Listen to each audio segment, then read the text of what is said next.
I think episode 14, unless I miscounted. I have no idea. How is everyone doing tonight? We have a jam-packed show. We got two big topics for you guys. Really, it's sort of one big topic and then one topic that I guess at one point in our lives probably would have been a much bigger deal. You guys know we'll be talking about that Zelda and some E3 today. But first, we got to introduce our panel of guests. And to, I guess, my left or you guys' center at the top, welcome back, Bro. How you doing? What's up, Nate? Thanks for having me back. Excited to be here. We got a lot of Tears of the Kingdom stuff to talk about, so that's always good. It's not going to be much longer until we're actually playing the game, which is even better. So yeah, I'm excited to be here. And sadly, as you hinted towards, E3 might be a sad conversation afterwards. So yeah. I was going to reorder it, then I'm like, I'm not waiting to talk Zelda. No, that's not happening. Yep. I don't blame then you. we have, I guess, wide-eyed Mr. Andres Restart over there. What is up? Hi, can you guys hear me?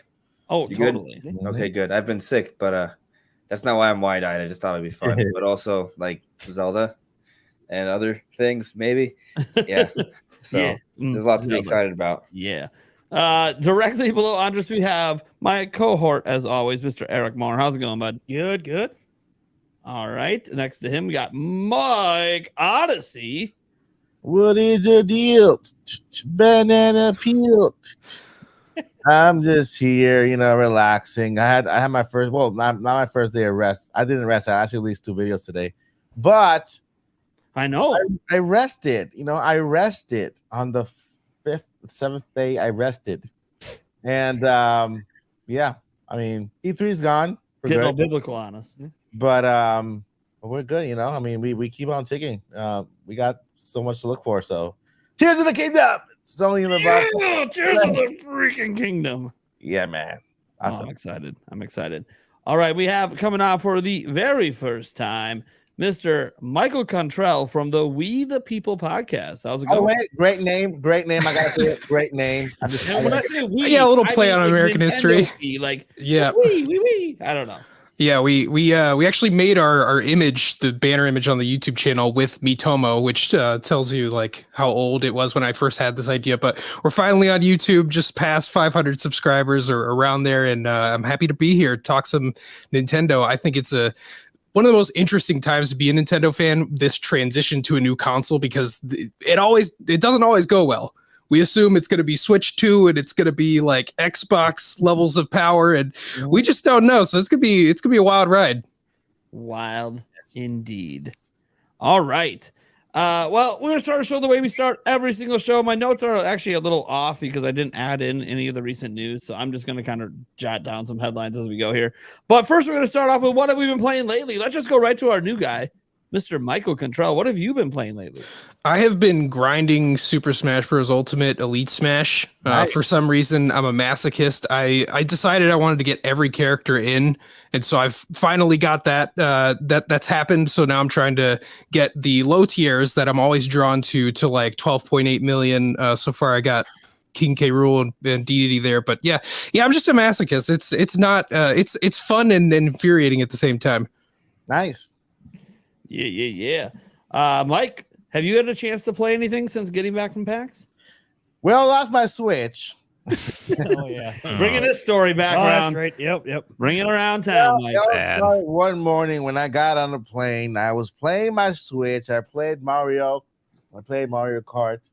That's all I played. I ate some cookies and I got my little box of apple juice. And I was about to take my nap, but then I got off the plane. I met Andre, 7 feet tall Andre Restart. and after that, we were on the way to get an Uber. And I had it with me. I know I had it with me. We got into the Uber, and I know that whenever I get in the car, I throw my stuff on the ground. If it's a bag, I just put it on like by my feet. And I did that and walked out, and then never looked back. And that's the story. But I got another Switch. I got the older, the first, the base model. Got it out of the closet, installing my stuff on there right now. And yeah, that's the story of Mike Odyssey. Did you have save cloud data backup via Nintendo Switch Online, Mike? Hopefully, I did for the major, for at least for the most important games. Not going to work with Pokemon. Scarlet and Violet are gone.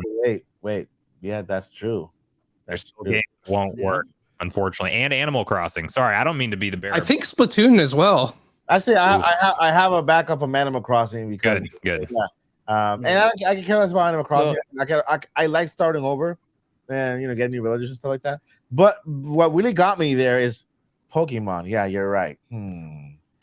So what I'm hearing is this is a story all about how Mike Odyssey's life got flipped Went upside down. upside down. And I'd like to take a minute to sit right there and tell you how I went to the airport over in Boston and with hot air. Yeah. Oh, that's That awesome. was it. Yeah. Eric, have you had a chance to play anything the last few days? No, I've been Shut down. No, I have Games don't exist. We're not Right. gamers. no. No, I've just been feeling not necessarily fully the greatest right now. So it's just been kind of You weren't feeling the passing greatest out. while we were no, there. I know. I'm feeling a little better than what I was when we were there, but I still just kind of feel like this, and it's just Blah blah blah. I was pretty close to just going, I can't tonight. I'm so freaking tired. I don't even know, but here I am. We're gonna power through it because Tears of the Kingdom. Tears of the Kingdom. Awesome. That's my. So I learned how to do the what's his name? This voice, this actor who has this really deep voice. This is my voice, and I got to play Tears of the Kingdom. okay. Moving on. Right. Andreas. What have you What played is lately? wrong with you? You put it in the chat. You shouldn't have mentioned it in the chat. Well, you know what's Now that funny I know though? you dislike it. You still said it wrong. Yeah, I What? probably did. Like when people Andreas? say it, yeah, that's That's Andreas. that's terrible. See, Ah. when you said Andreas, I was like, what is he? That doesn't really saying? matter. Okay, When you say Andreas, what have you been Andreas, like, playing? that lately? really hurts. me. Andreas. It hurts. Yeah, I might me. just have to change your name later. We'll see. No, you don't do that, please, please. What have you been Please. playing lately, man? Honestly, man, I've been busy. Like You we have got Majora's back. Mask on for a second there. I see. I want to play it. Yeah, that's just I want to play it. Sorry, this is a podcast. My bad. just Yeah. for show. I just want to stay in the background, but I've been thinking about playing it though. Soon. Well, the sometimes first the thought step. counts. Yeah.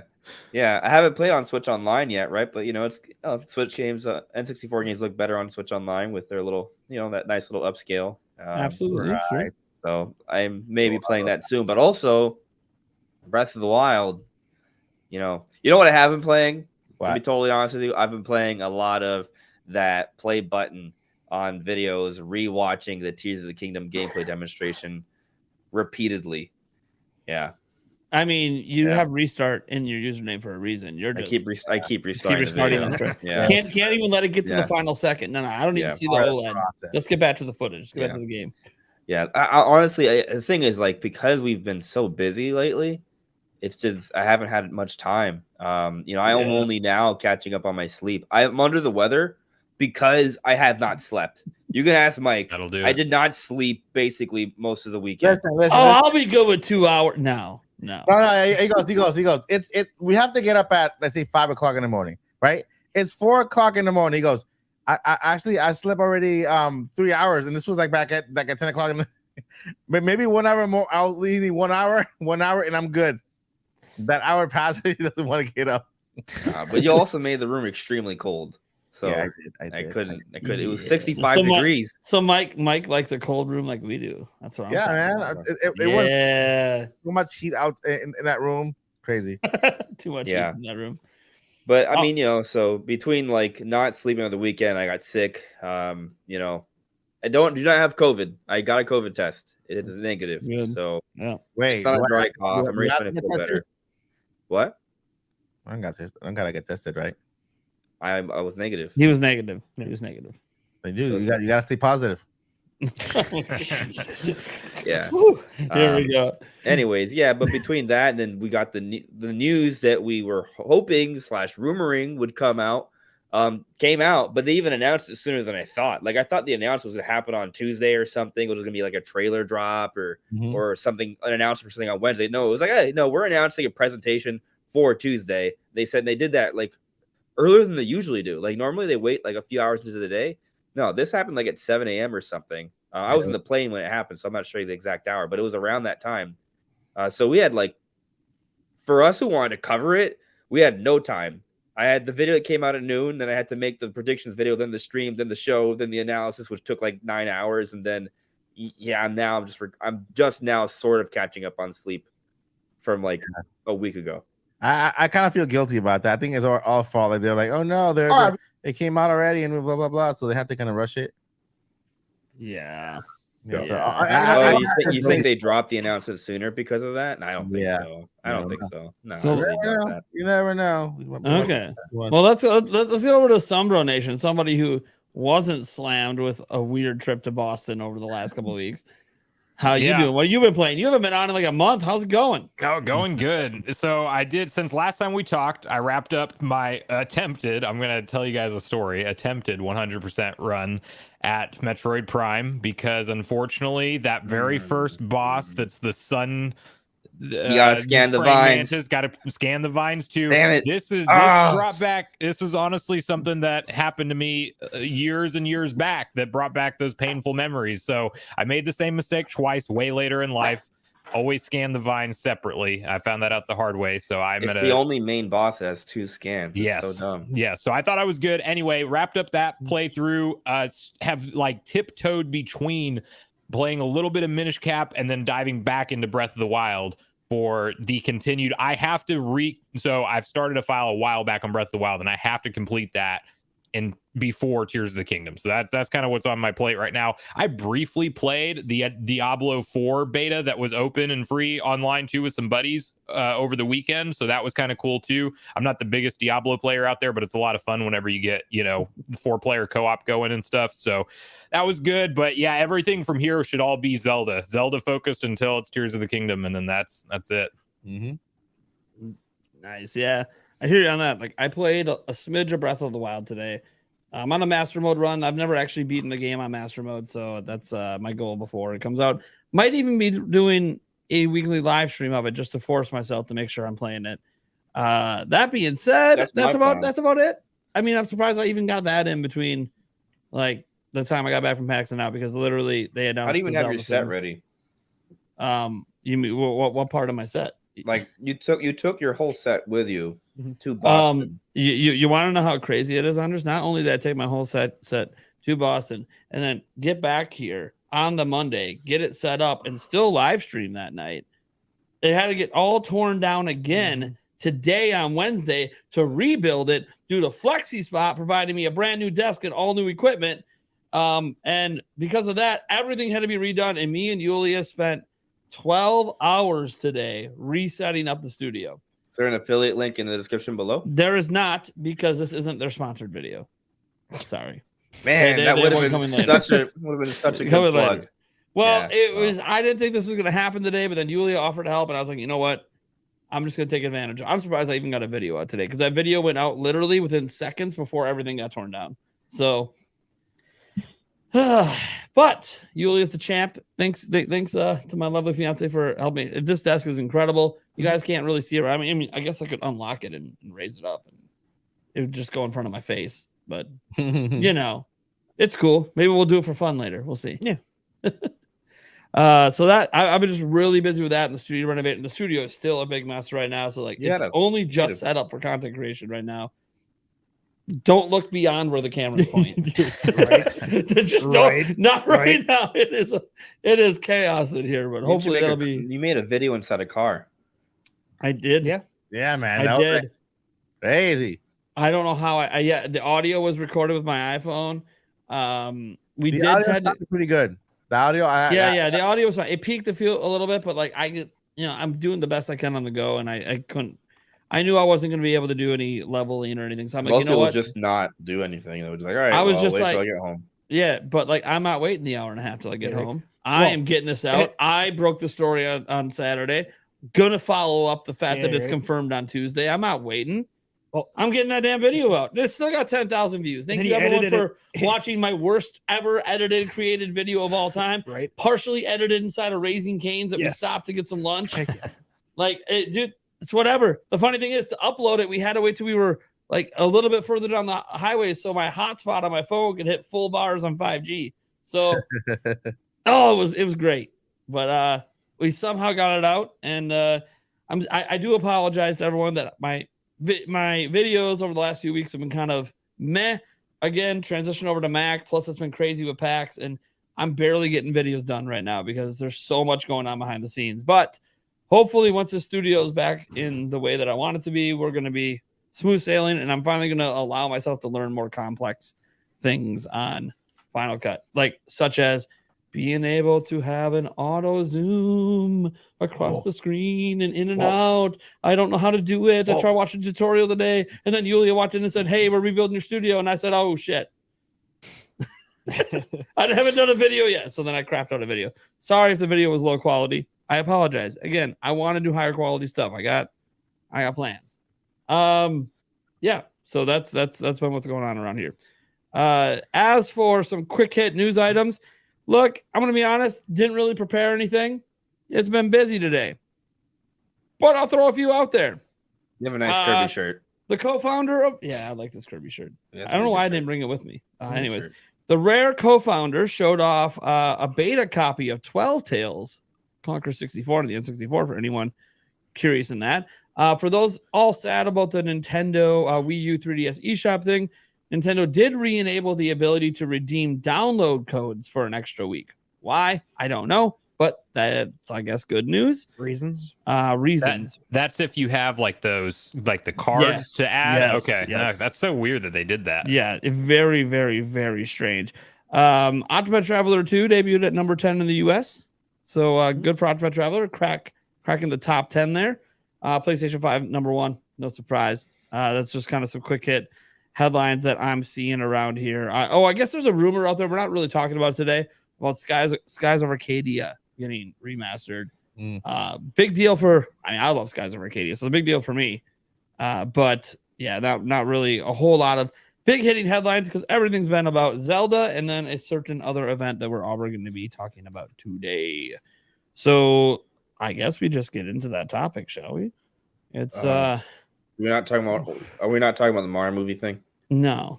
Okay. Everybody knows. We're gonna do the Mario movie thing. Yeah. What? I'm trying to the not part talk that about Chris anything. Pratt said that there's A bonus scene at the end. Yeah. yeah.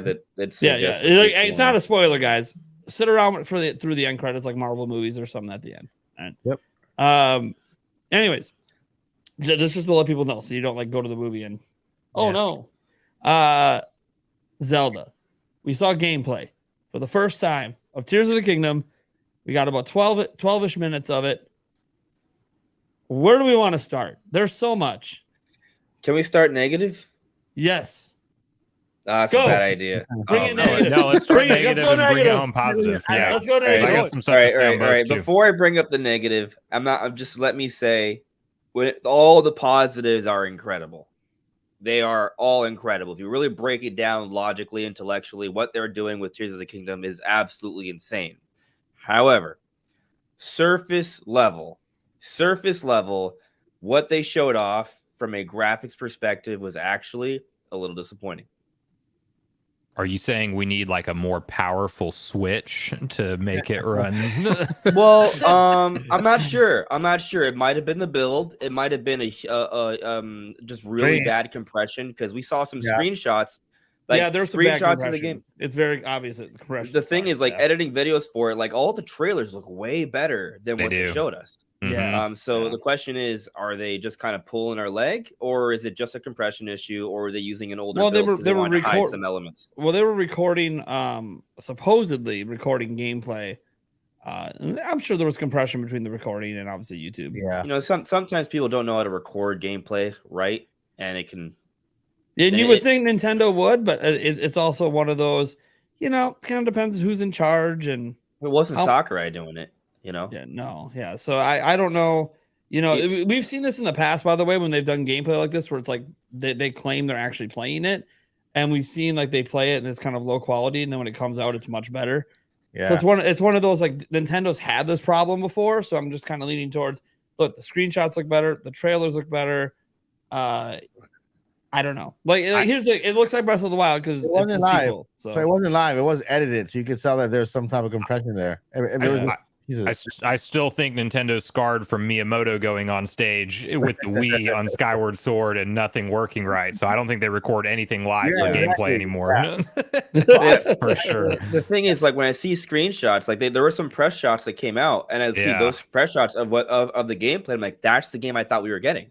That's like, what it looks amazing. I think it's hard to judge until we have it. Yeah, right. It is. Yeah. So and they could exactly like there's a lot of different there's the potential, a lot of different things that could be impacting the visuals beyond just the game not being as good as we thought. It may still be. I mean, even if we account for how it looks in the footage, there's still a lot that is really impressive. Like I does look better than Breath of the Wild, in my opinion. I think. But the thing is that you can't say because of the compression. Even with the compression, I'm blind, dude. I'm blind. I've seen the compressed footage side by side with Breath of the Wild. It looks better. There's definitely some better lighting effects I saw in screenshots side by side, but it is close. People who have tried to, I think Game Explained did a video on it, and it's not that big of a difference, but there is a difference. But the biggest thing that was technically impressive, the one positive before going back to some of the negatives, was just the transition from the sky to the ground. And I know we'll talk more about that. But from a technical perspective on the Switch, that's impressive. I will say, though, to counteract that same point, as soon as I pulled it up, and granted it's a 4K monitor that I was looking at the footage on, well, exactly what you guys are talking about, it looked pretty dang pixelated. And I don't know if that was how they captured it or not, but it definitely sounds like compression. It definitely seemed like that. So until we boot it up on the Switch, you see it running natively, I guess we won't really know, but that did stick out to me almost immediately when the game pulled up. I was like, it doesn't look as good, maybe, and as crisp as I was expecting. Because like I was looking at the footage and it looked really fuzzy, like especially the forest scene. One, there's some things that I noticed that compression isn't the be all end all for answering graphical issues. So I saw the bilinear filter. If you guys don't know what that means, there's when you play Breath of the Wild and some other games, as you walk, you'll see kind of like this sort of transparent line where the game gets more defined. That was kind of a very obvious thing in Breath of the Wild. Yep. And it was very obvious when we went into like that thick grove with the yellow trees. Like it was like 6 feet beyond Link. And that was pretty obvious. We thought they would kind of get away from that. That said, I wonder, that's a very Korok forest kind of looking environment. I wonder if maybe they're using is just there. Like that's the regardless. But I wonder if they're also using maybe a dynamic resolution, which might also answer why it looks so fuzzy in that area, because that might solve the frame rate issue that we've seen when there is a lot of dense sort of tree areas, which would be a good thing if it has a rock solid 30 frames per second across the board, regardless of where you're at, which would be nice. So, if that's the case, and when the game is not compressed, when we see it as it's supposed to look, maybe it'll still look fine. And obviously, I'm nitpicking here, right? Like the game still looks fine. I was just hoping to see something that looked a little bit more impressive than Breath of the Wild. And when you do account for the fact that, the world is at least 2 times larger, they're rendering a larger world. Like it's a larger world to render. So that fact alone, if you consider that it looks about the same and it's a larger world, that makes a huge difference. And to your point from earlier, when he gets knocked off, and you see everything, and you can see so high up that you can see weather systems from the outside. Isn't that kind of mind-blowing to think about? Like in Breath of the Wild, you get caught in a thunderstorm, you're like, oh crap, the world is gray, there's clouds, there's thunder. But in Tears of the Kingdom, you can see that from above it. Right. That's just kind of crazy. Well, I legitimately thought when he got knocked off that platform at the top that, he's going to like die and like respawn in the sky. Like, even though I was expecting him to eventually make the transition to the ground, I didn't think that was going to be the time. And so when he started just falling, and I was like, oh, wait a minute. Yeah, that's right. We can just seamlessly go to the ground. Like that was pretty cool to see pulled off. So there was some good stuff, but there was also some bad. I want to say one thing while we're on the negative side, and I didn't even think about this until I saw people started talking about it online. Reuse of the same soundtrack in certain areas. Did that bother you guys at all? It just made me realize, like, am I going to feel like I'm playing Breath of the Wild whenever I'm in the same stable and it's playing the same soundtrack? You know what I mean? So, I think they use the at least for the generic world, like for example, the stables have the same exact soundtrack as Breath of the Wild. So when he went, it's the same exact little tune they have there. And I think for the majority of the world, it's gonna be like that unless you're in newer areas. You're gonna feel it Yeah, I think they did it on purpose to separate the old from the new. It was something I hadn't even thought about until I heard the soundtrack, and I was like, Yeah, wait a it minute. doesn't bother me at all. No. Yeah. Yeah, No, them starting in that location specifically had the trailer feeling a little bit average Yeah. at first, because we've all seen that before, and Link's just got a different outfit on, which, you know, the game came with like 60 different outfits. But yeah, I wouldn't imagine there's going to be much of a visual upgrade with how much more world they have in there, especially if they're going to try and make the frame rate any better, which was kind of a struggle in the original. Yeah, True. I mean, to tell you the truth, if the game ends up looking like the screenshots and the trailers, that is a substantial improvement in my mind, and it's going to be incredible. It's just some parts that didn't, and I hope it's just compression, late build stuff, and we finally see the full game. It looks a little bit better than that. And if it doesn't, it's not the end of the world. It's just, you know, Well, here's the it way makes me want Switch too. Well, here's the way I feel about it, right? Like, what I expected to look like Breath of the Wild. Yeah, maybe a little bit better, maybe not. The draw distance obviously looks a bit better in some locations and stuff. Yeah. Actually, more than a bit better in some Oh, yeah. locations. It looks absolutely incredible compared to Breath of the Wild. That's very obvious, even in compressed comparison videos. Like, the draw distance is way further out. Which I guess when you have a tag of fly free, you better be able to see a little bit. That being said, I guess for me, my expectations on the visuals weren't for them to be like this significant bump forward. And I gave it a bit of a pass once they got into the actual gameplay and they showed all the crazy mechanics going on. And I go, if they added all this craziness and they can keep it at 30 FPS, then I don't want a visual bump, because the visual bump's just going to make it not run at 30 FPS. Yeah. Same. I'd rather have that smooth gameplay, because I know we haven't got, this is probably part of the good stuff here, is the actual gameplay itself and all the incredible things they're doing that basically no other open world games ever really done before.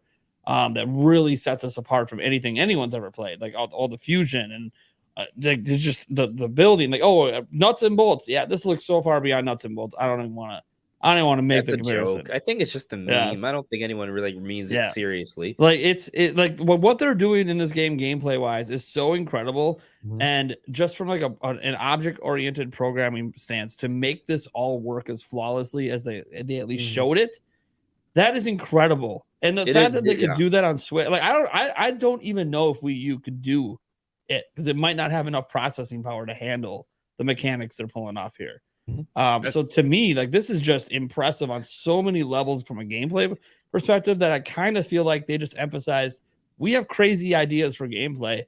That's what we're focusing on. We're not trying to make this a visual enhancement. Do you remember when both Breath of the Wild and Horizon came out, and there was those comparisons of both Horizon and Breath of the Wild? And interestingly, Breath of the Wild won out on those comparisons for most people, because it showcased the gameplay differences, and it would show like Link shooting bows into the water, and what's her name? It's like she's named Alloy. Alloy. Yeah, that's it. Alloy.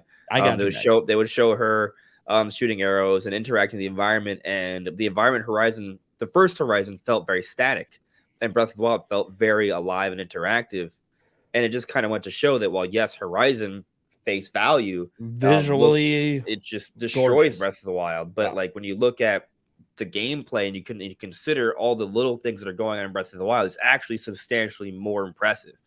So to your point, when you consider all the mechanics involved and just what they've shown, just what they've shown. There's reason to think there's a lot more. There's without people using their imagination. Like, people are imagining crazy things, and I bet you it's all possible. Yeah, right. I do want to go back to something that Michael was referencing earlier, how where they started the demonstration. Like, I understand why it started on the surface, because the idea was to kind of show the gameplay loop, which is actually something I predicted. So, like, awesome, right? They showed going from the surface to the sky gameplay coming back down. They showed that loop, which is amazing.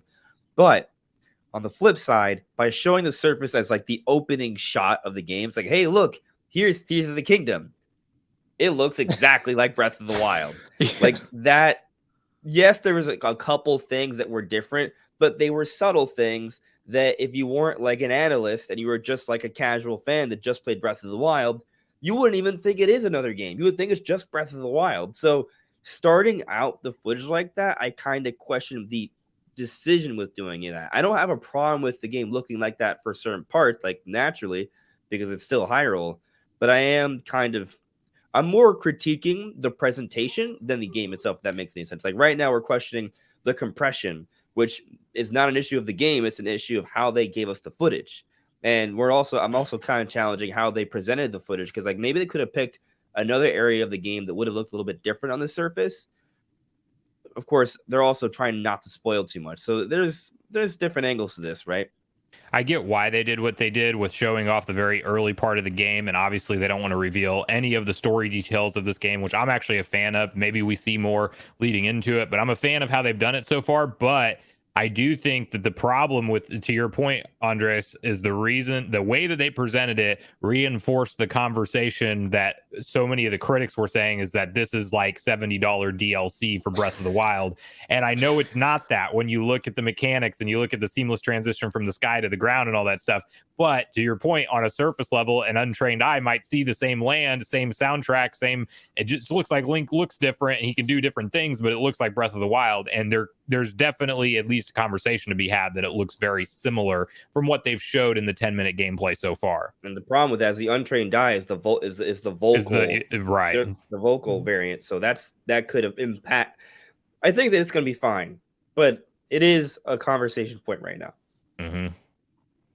Okay, Agreed. So for me, if I'm playing Breath of the Wild, and I want to talk here as a consumer, I played Breath of the Wild. I loved it. There's another game coming, Breath of the Wild 2 sequel, right? Oh, it's a sequel. So we're going back to Hyrule, and now what's going to happen? Oh, there's new areas, new sky, new mechanics. I'm not even thinking of new mechanics. We just found out the mechanics, and at that gameplay. I'm not expecting a lot to change if I'm going to the same place to kind of, of course we have the big bad Ganon who's let loose bigger and badder enemies, and and for that reason we have now the Zonai invested in the entire world. It's uncovered now, so there's different things happening, but I have no complaints, zero complaints about going back to the same exact Hyrule. Of course, a little differences here and there because maybe some time has passed by, but when it comes to going back and seeing how everything looks, I that's what I want as because I know I'm going back to at least a familiar place to discover new things, and there's an unknown worlds, just like my friend here, my buddy AG Onuma said, the discover the unknown, and I think this is gonna be one of the craziest sequels of any game, period. Because just the fact that they gave us that mechanic of being able to craft any weapon almost out of anything, that tells you that not everybody's weapons are gonna be the same. We're gonna see a lot of crazy weapons out there. When he was fusing the arrow with the leaf, I was like, you know what? I'm gonna fuse that arrow with that stake right there and see what happens, and throw it. What is up with everyone in the stake arrow? I'm trying to like.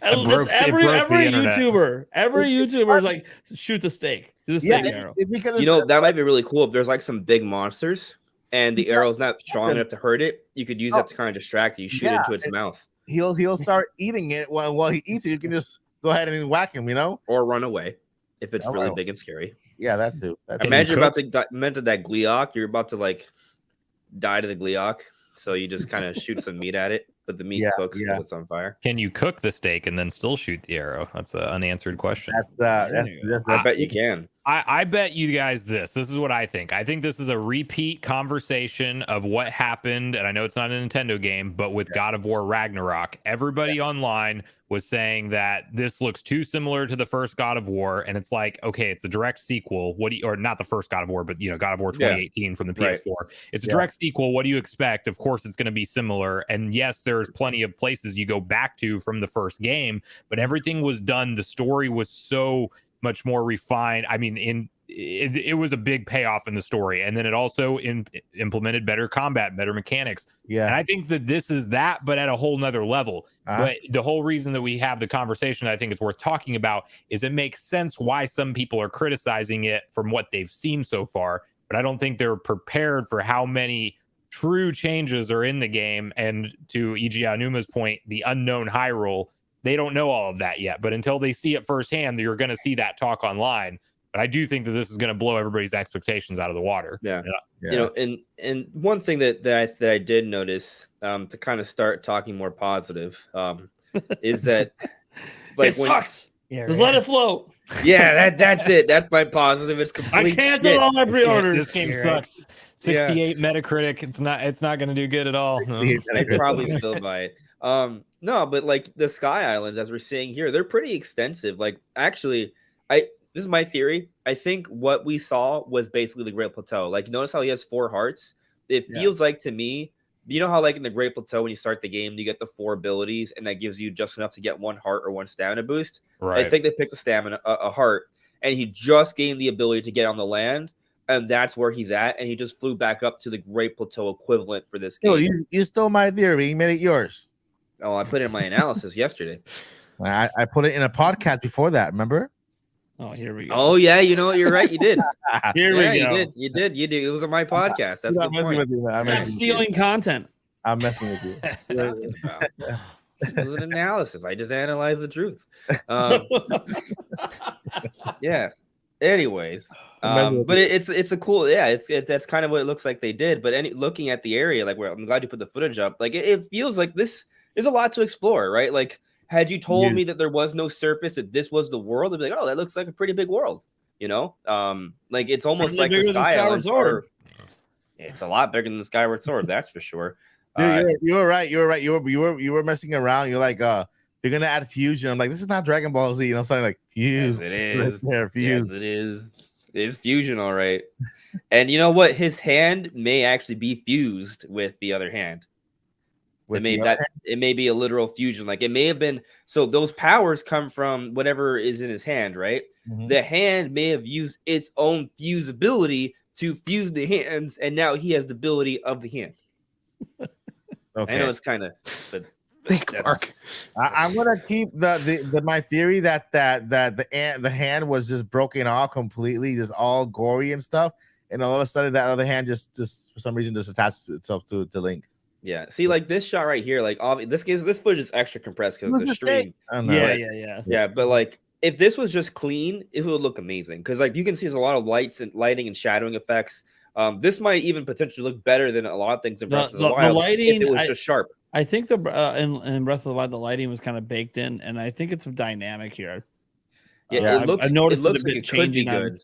That's what I was noticing more with those side-by-side comparisons. Is it just seems like the way the light is rendered just looks better than what it was in Breath of the Wild. Man, I really hope that it's just compression problems. It does look like it's in 480, so it's actually like so it looks like it's a compression thing. I don't think it has to do with anything resolution-wise. I think I don't know.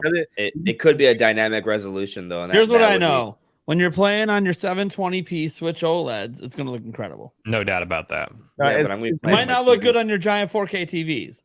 But on the Switch OLEDs, it's going to look like the best handheld game you've ever played in your life.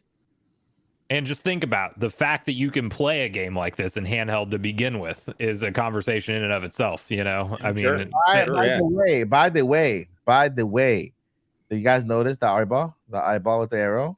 Yeah. Yeah. You guys notice? Oh my gosh! Here we go. You guys noticed that I was right. That I was right months ago. That I know things. So Mike, listen, Nate. This is all honesty. If you received an email, just like you got your source about the Tuesday, and that happened, and that was good. We all celebrated that your source was correct, and then it gave you. Guess what? I got an email too that mentioned a lot of the mechanics that were in there a while back, a long time ago. So I want to point something out, Mike. I don't know if you noticed, but I made a video about the thing you're talking about. It's doing well. People, I think the messaging I did, I think people were very accepting of it.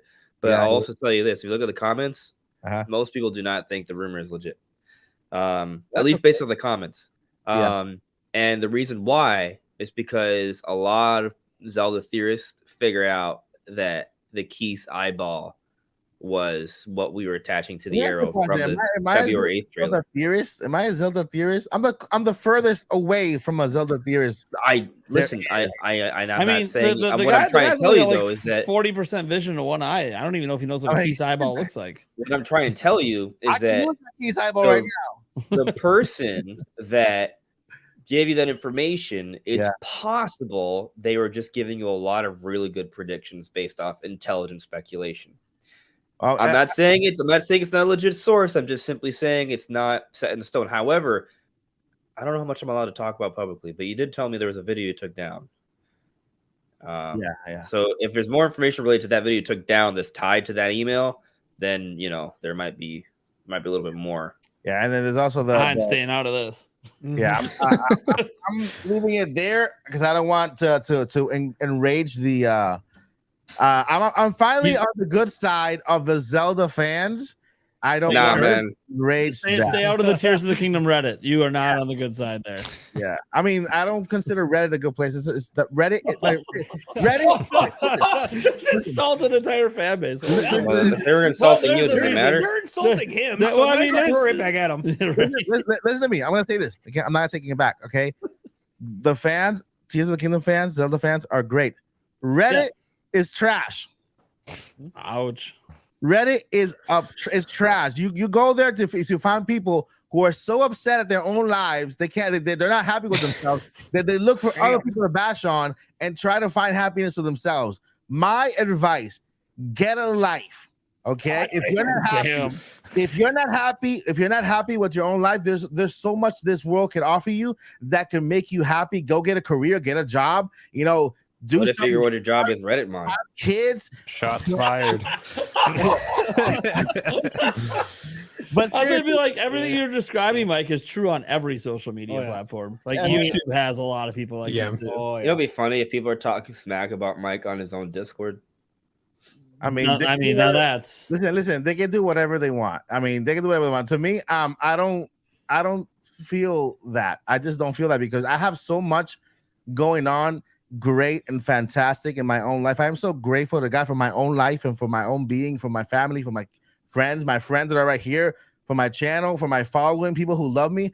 I am so grateful for what I have that I have no time to give anybody who decides to choose hate. Like, I'm too blessed to be stressed. Have you heard that before? Too blessed to be stressed. I will never ever give the time of day to anybody who decides to say, "Oh, you're spreading false information." If you don't believe it, I mean, that's your problem, dude. It's not gonna change how I feel. I'm happy with who I am, and I don't have to step out of my comfort zone to try to find or try to get into somebody else's lane to try to find some happiness. I'm good where I'm at. You know what I mean? That's what it's all I about. just want to point out, since we have the cave footage playing, the cave footage looks really good. Cave footage, like the caves in Breath of the Wild look like garbage. The caves in Tears of the Kingdom look great. But in a way, if you see this cave, it looks a lot like the caves that they were showing in the trailer. So we might have not underground, but caves. More Well, caves. it does look like the cave where Link was getting chased by a Hinox. Yeah, so, so the caves could be very deep in, like with lost they could be in the sky, but I also think I have a hard time believing a Hinox would be in the sky. So I think caves just kind of look like that in this game. But Do you guys it remains to be seen. Do you think the ascend that how he looked up and the ascend is like it looks like there's a specific place where he can go to the top? Do you think you have to get to a particular place to be able to ascend, or do you think Link can look up anywhere in any cave and ascend through at any point? You know what I mean? I would be shocked. I would be shocked. It has to be with an island, and it has to be a flat surface. It can't be like a right. But is that you're basing that off the patent, right? I mean, obviously, he said that there was limitations in the video. He said, I'm just curious if that green point that Link looked up at was that already there, and that's the only spot he can ascend, or does that green point? I think it's any part of the ceiling. Yeah. Okay. Any part of the ceiling. Great. I don't know. But any part of the ceiling that's relatively flattish, right? Like it doesn't have to be like perfect, but like it can't be like a wall, right? Mm-hmm. But if it's so relatively flattish, I think you can go through it. So had he continued down into the back of the cave where the construct was, he still wouldn't have been able to do the ascend. But I do want to talk about that actually. So there is some speculation or anti-speculation that on underwater exploration, but I think the ascend might actually be a hint towards underwater exploration because one. There's like a swimming diving animation just literally with the ascend thing, like so if you already have that animation, it'd be nice to kind of use it again, right? But more importantly, when Link dies down at the end, and he's underwater for a brief moment, when he's underwater, the ascend option is lit up and it disappears once he hits the surface. The implication being that the game treats the surface of water as a ceiling. So if he's under a ceiling, including the surface of water, he can ascend up from there. So it suggests that he can be deep underwater where he could use the ascend ability, implying, there it is, wait for it. There it is, see it lights up. It lights up. And then when he comes back to the surface, which is the ceiling, play it, fades out. It implies that there may actually be underwater exploration. Even though a lot of people saw that footage and thought it actually deconfirmed underwater exploration. It's a shallow river, so like there's probably nothing to exactly explore. Yeah. And the other possibility is that he may need an item to force himself underwater, like Iron maybe boots? I would or maybe a imagine an Zora item tunic. or a suit. Yeah. Yeah. I mean, even the thing is, some people might argue, well, that's not how they handle Breath of the Wild or Tears of the Kingdom, because they give you all the abilities early on. But that's not entirely true, because in Breath of the Wild, not only did Link get some of the champion abilities, but also he was given the Zora's tunic, which gave him the ability to ride waterfalls. So even in Breath of the Wild, there was focused on being super, super open and super non-linear. There were still some abilities he was given later on that gave him more options. Tears of the Kingdom might be slightly more linear. We don't know that yet. And either way, there's still the option that they could give us ability. So I think Team Underwater Exploration hasn't lost the battle yet. Yeah, it's like for example, they give him a suit, just like a suit that you need in order to visit Death Mountain for the lava area, you know. So there could be some kind of clothing you wear in order to heavy enough.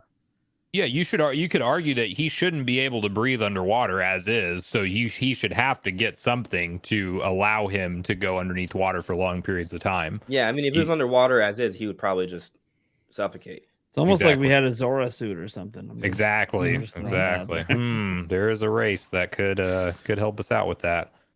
Yeah, I almost wonder. Okay, so I'm very split on this, and Nate, I saw your video on it. Do you think? I can't tell if shrines are back or not, and I think if they are back, they're back. Altered. But the Zonai shrines, they're back. But do you think there's as many of them? Do you think they're just teleport points? I think so.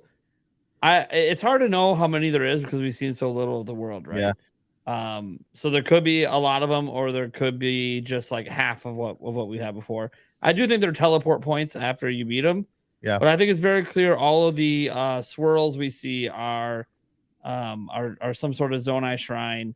I mean, we just passed one. Can we? And obviously, I know we passed one going up the mountain. What? Not only that, but you can also see some red swirls when you go down. You can see red ones. And then there's that shot on the mini map where there's a very similar looking shrine symbol.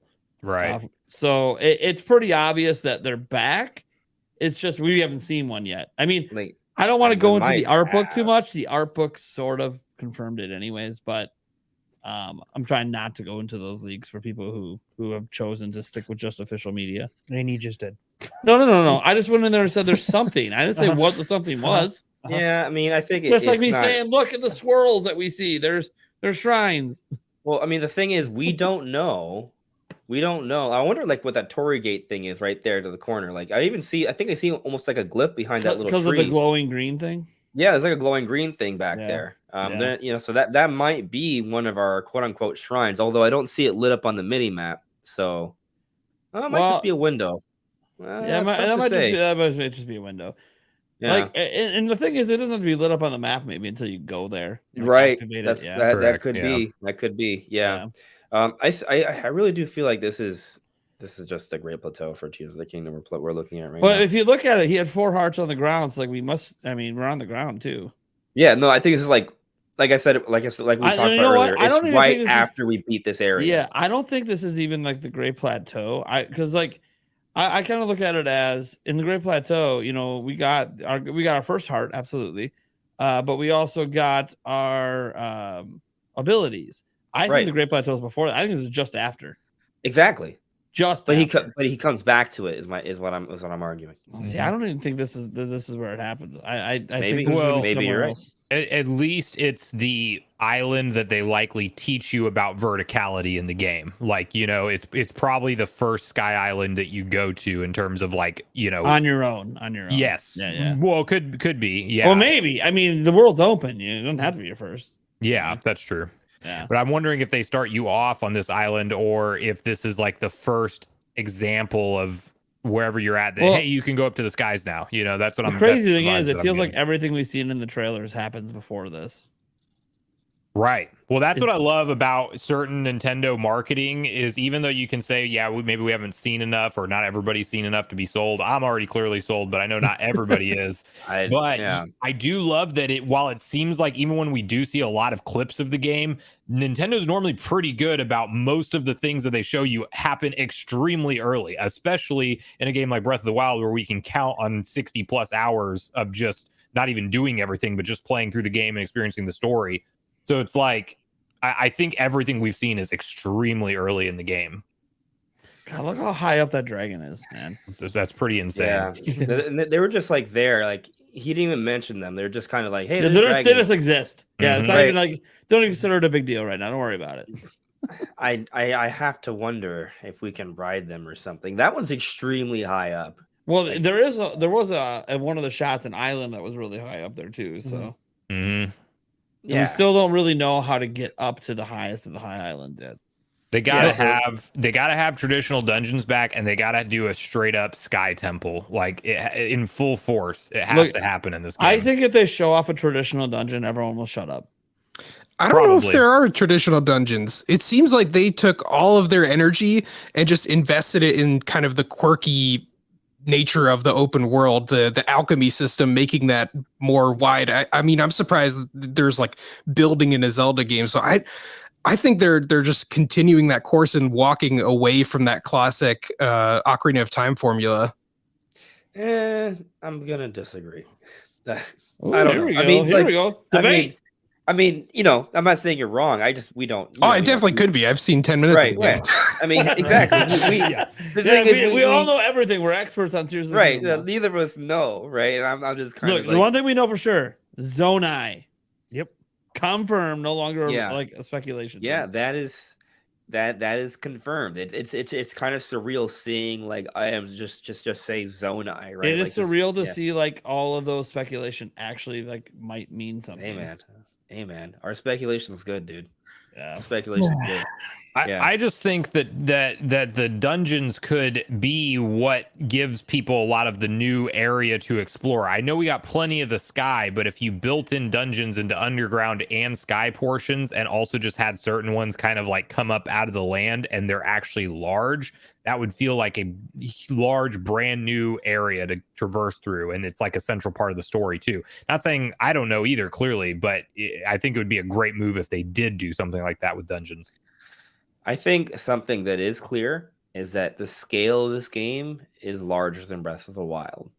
And I think I think that does suggest larger scale puzzles, as we've kind of seen already. Actually, this scene right here, let's see, wait for it. When he uses the Ultra Hand again, there's a point where look to the left where you see some platforms. Wait for it. They're gonna turn orange. Wait for it. I think it actually comes back down. You'll notice it when he picks it up. Notice how the background on the left's gonna all turn orange. Wait for it. There it is. You see how it's all orange? Yeah. All of that he can interact with. All of those platforms. Mm-hmm. The same way he's manipulating that small little fan, he can manipulate an entire series of islands over there. Which is kind of mind-boggling to think about. Yeah, that's a huge environmental puzzle. That's probably a lot of the the world changes. I mean, we don't know the size limitation of what Link can move with that yet. What if there is none? That's a scary thought. Just whatever you can gather. Yeah. I think the limitation is, for at least for like when it comes to crafting, is battery power. Now we've seen maybe battery packs from the previous trailer, like that green canister. Someone's going to find a way to create infinite power. See, like literally it came up as I brought it up, that green thing that was in the car. Yeah. And and what people also have noticed is that Link is missing that's like pack of 8 little mini green vials on his side. So Yeah. another suggestion, this is early on in the game. Those might be battery extenders, just giving him more length with these with these all crafts. the things that are and we're only seeing like one thing that uses you saw that power. hovercraft. That There's hovercraft probably- lasted 10 seconds, like would last like 5 seconds. He's gonna need it to last for minutes to get any like real height, right? You guys don't Yeah. think that whenever he goes against a construct, that little Zonai charge is not part of it, the battery? Say it again. I'm sorry. Whenever he defeats a the item. construct, Oh, Yeah. Zonai charge. there's a Zonai charge. Yeah. Maybe it could. I mean, it's green magic that's powering his ability. So maybe It there's would something make to your sense idea if that's there. a consumable that you could maybe add to the battery just by using it while you're on a vehicle that has a battery or something. And considering the mechanics in Breath of the Wild, wouldn't shock me if like maybe base level powers things up a little bit, but you could maybe combine it with something else to get a more amplified effect of like boosting battery life Right. potentially. Maybe they even just tie it to stamina. Yeah. That too. Yeah. Stamina Yeah. restore. And can we all appreciate how beautiful the ascend? I mean, it's just we should have underwater in this game because that is a beautiful animation to use, and it's just the ascend thing. It's kinda perfect blows for my underwater. mind. Yeah. It is. It is. Yeah. I created a countdown with that. I took I'm that. sure- little clip. I'm sure you did. I'm sure you did. Mike. Nice. Hey, you gotta be creative, right? When you see something that you like and people like It is pretty sick. It I is actually- pretty sick. I have used it in my last couple of videos. Just asking, hey, we're reaching 25K. We're going for 25K. We're climbing as Link is ascending. So That's great. Nice. That's perfect then. Ascending, yeah, you're not climbing to jacking 25K. that for You're mine. ascending to 25K. We're ascending after. to 100K over here. Yeah. there you go. Hey, by the This- way, speaking of that, congrats to Sumbro hitting 50K, bud. Hey, Yeah. thank you very much. I Congratulations, appreciate man. that. Cheers. Hell yeah, man. That was an exciting milestone, but I gotta throw the love right back at you guys. I love seeing everybody's channel is just exploding right now, and I freaking love it. I love to see it every time. You guys are doing some insane views. Nate, you're gonna be at 100K before you know it. Andres, you'll be at 25. Mike, you're well on your way. 30 plus. I mean, it's exciting stuff. Yeah. Yeah. Yeah. Mhm. Link's gonna be like Hey. extremely high. Hey, don't forget we the people. We Yeah, the but- people. I'm just Yeah. trying to pass the 1,000 mark so I can get You're about to monetized. pass 500. You know Quick what? growth, You know what? though. I'm gonna link his channel in the chat right now. Let's get him over Oh, I'd 500. appreciate Yeah, that. Yeah. Right now. He's at 495. That would be killer. I've hit Dude, the we got watch 200 time we mark got like 200 5 times. Dude, we got 200 plus people watching. Oh yeah, that's Yep. no, that's get we're this man getting to you to 500 right now. Well, guys, let's get him to 1,000 in less than a week. How about that? Yeah. That would be killer. Yep. Yeah. I don't know. Let I don't me- know how we're gonna do it, but we're gonna do it. Yeah, I appreciate it, here we guys. go. I dropped the link to his channel. Dude, let's get him over 500. It only needs 5 of you. Let's do it. You're Let's right. go. Yeah, We the people. Subscribe, guys. I actually already watched one of his subscribed. videos today because I didn't know who he was. Yeah, I had one get to 50,000 views, which is pretty good for a small channel. So I Yes, it imagine I is, did yeah. something right. Excellent. You know, Man, I was here on this Brilliant. channel. Dude, I like it. I just got it. We the people. yeah, like the like the people Little of American the we, history the humor we, for you. we. I Yeah, like it. I like it a lot. double Yeah. meaning. You got Look my at that. stuff. You got my You're stuff. over 500. Keep it going, guys. Don't stop. There you go. 516. Let's go. 517, There it is. See, sometimes you just got to ask. People, yeah. people are really nice. 520. It's like I do sometimes, but it's like subscribers mean less and less the more like YouTube goes on. I have another channel at like 3,000, and it's like more subscribers doesn't change the needle much for anything. I imagine it does with sponsor deals, but I'm so far from that it's like not even in my brain. But yeah, I think thank you so much, It cheers, matters guys. some when you hit a flow. When you hit a flow. Yeah. It Yeah. matters. Yeah. It's still I a think- video by video basis, but your subscribers are still more likely to get your video on their recommended page at the Yes. top, Yes. especially Because they especially get right hit, after they hit it right subscribe to away. you. Yeah. Like I'll tell you right now, because I'm almost to 100K. Like what happens is the first 10 minutes is literally straight subscribers and notifications, and if they're clicking on that thing at like a 25% rate, it Yep. instantly just gets recommended like crazy. Yeah, that's what I saw with that video. I saw like an impressions click through rate of like above 15%. It was like, whoa, I just kept refreshing the page and like Yeah. 1,000 more, 1,000 more, 1,000 more. I was like, well, There this you works. go. Getting your viral moment. I'm not a That's how you total do it. fraud. Look, guys, I can give views too. That's what's kind of crazy about YouTube, though, man. Anyone can make it if you're just making quality stuff. And anyone could fail at any time. I mean, I've seen. Do you guys remember Julian Smith, the skit comedy guy? Oh yeah, from back in the day, I remember. Yeah, that was a OG. long time ago. His he at some point he started doing like a live show that was like totally different. It was very dark and serious, and I mean, I'd see him get like 3,000 views a video, and I'm like, with like 10 million subscribers, that's what you're pulling. So it's like it's a hustle. Yeah. Stop imitating me, Andre. I know we lived together for 4 days, but still. I always Join the club. Look, I always might as well. look, I don't know why you're wearing purple. That was me today. Come on. I always wear this shirt. This is like one of the shirts I just wear when I'm hanging around the house. It's okay. I literally put on this shirt right before the show. I was not wearing it all day. I guess you're right. I just have this camera just looking. Oh, that's what he's wearing. I'm just gonna make sure I copy Nate. Exactly. That's it. Exactly. Look, Exactly. You had his laptop. Mike so you tilted put his some head. on. That's the thing. You have my laptop, so you could have put some spyware on here.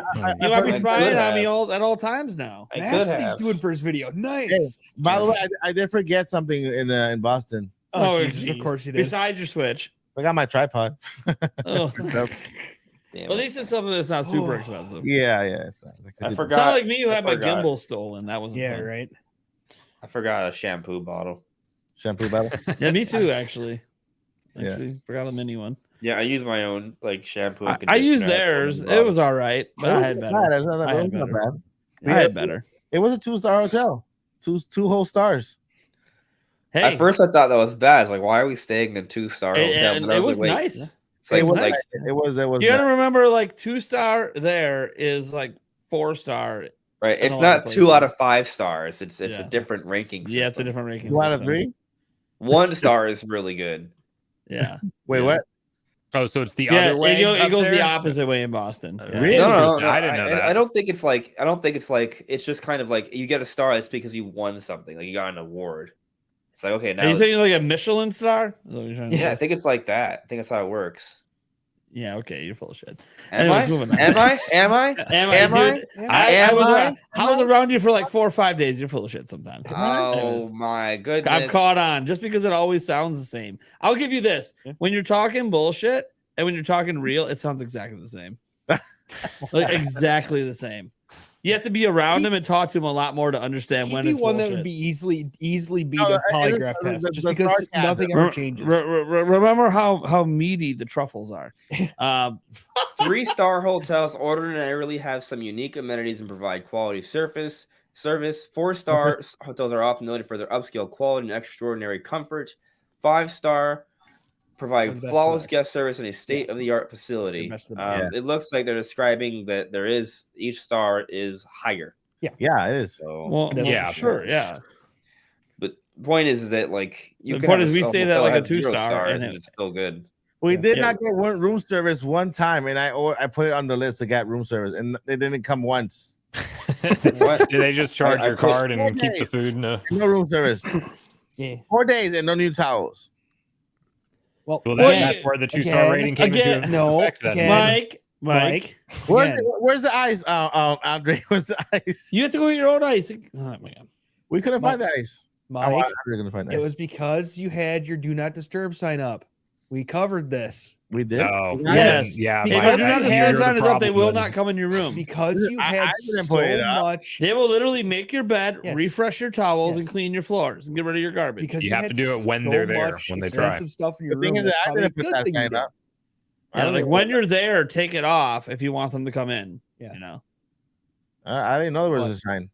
Yes. that's how that works. Or you could have just called down to the lobby and said, "Hey, I'd like some towels." Yeah, Yes. just drop them off. Yes, they do.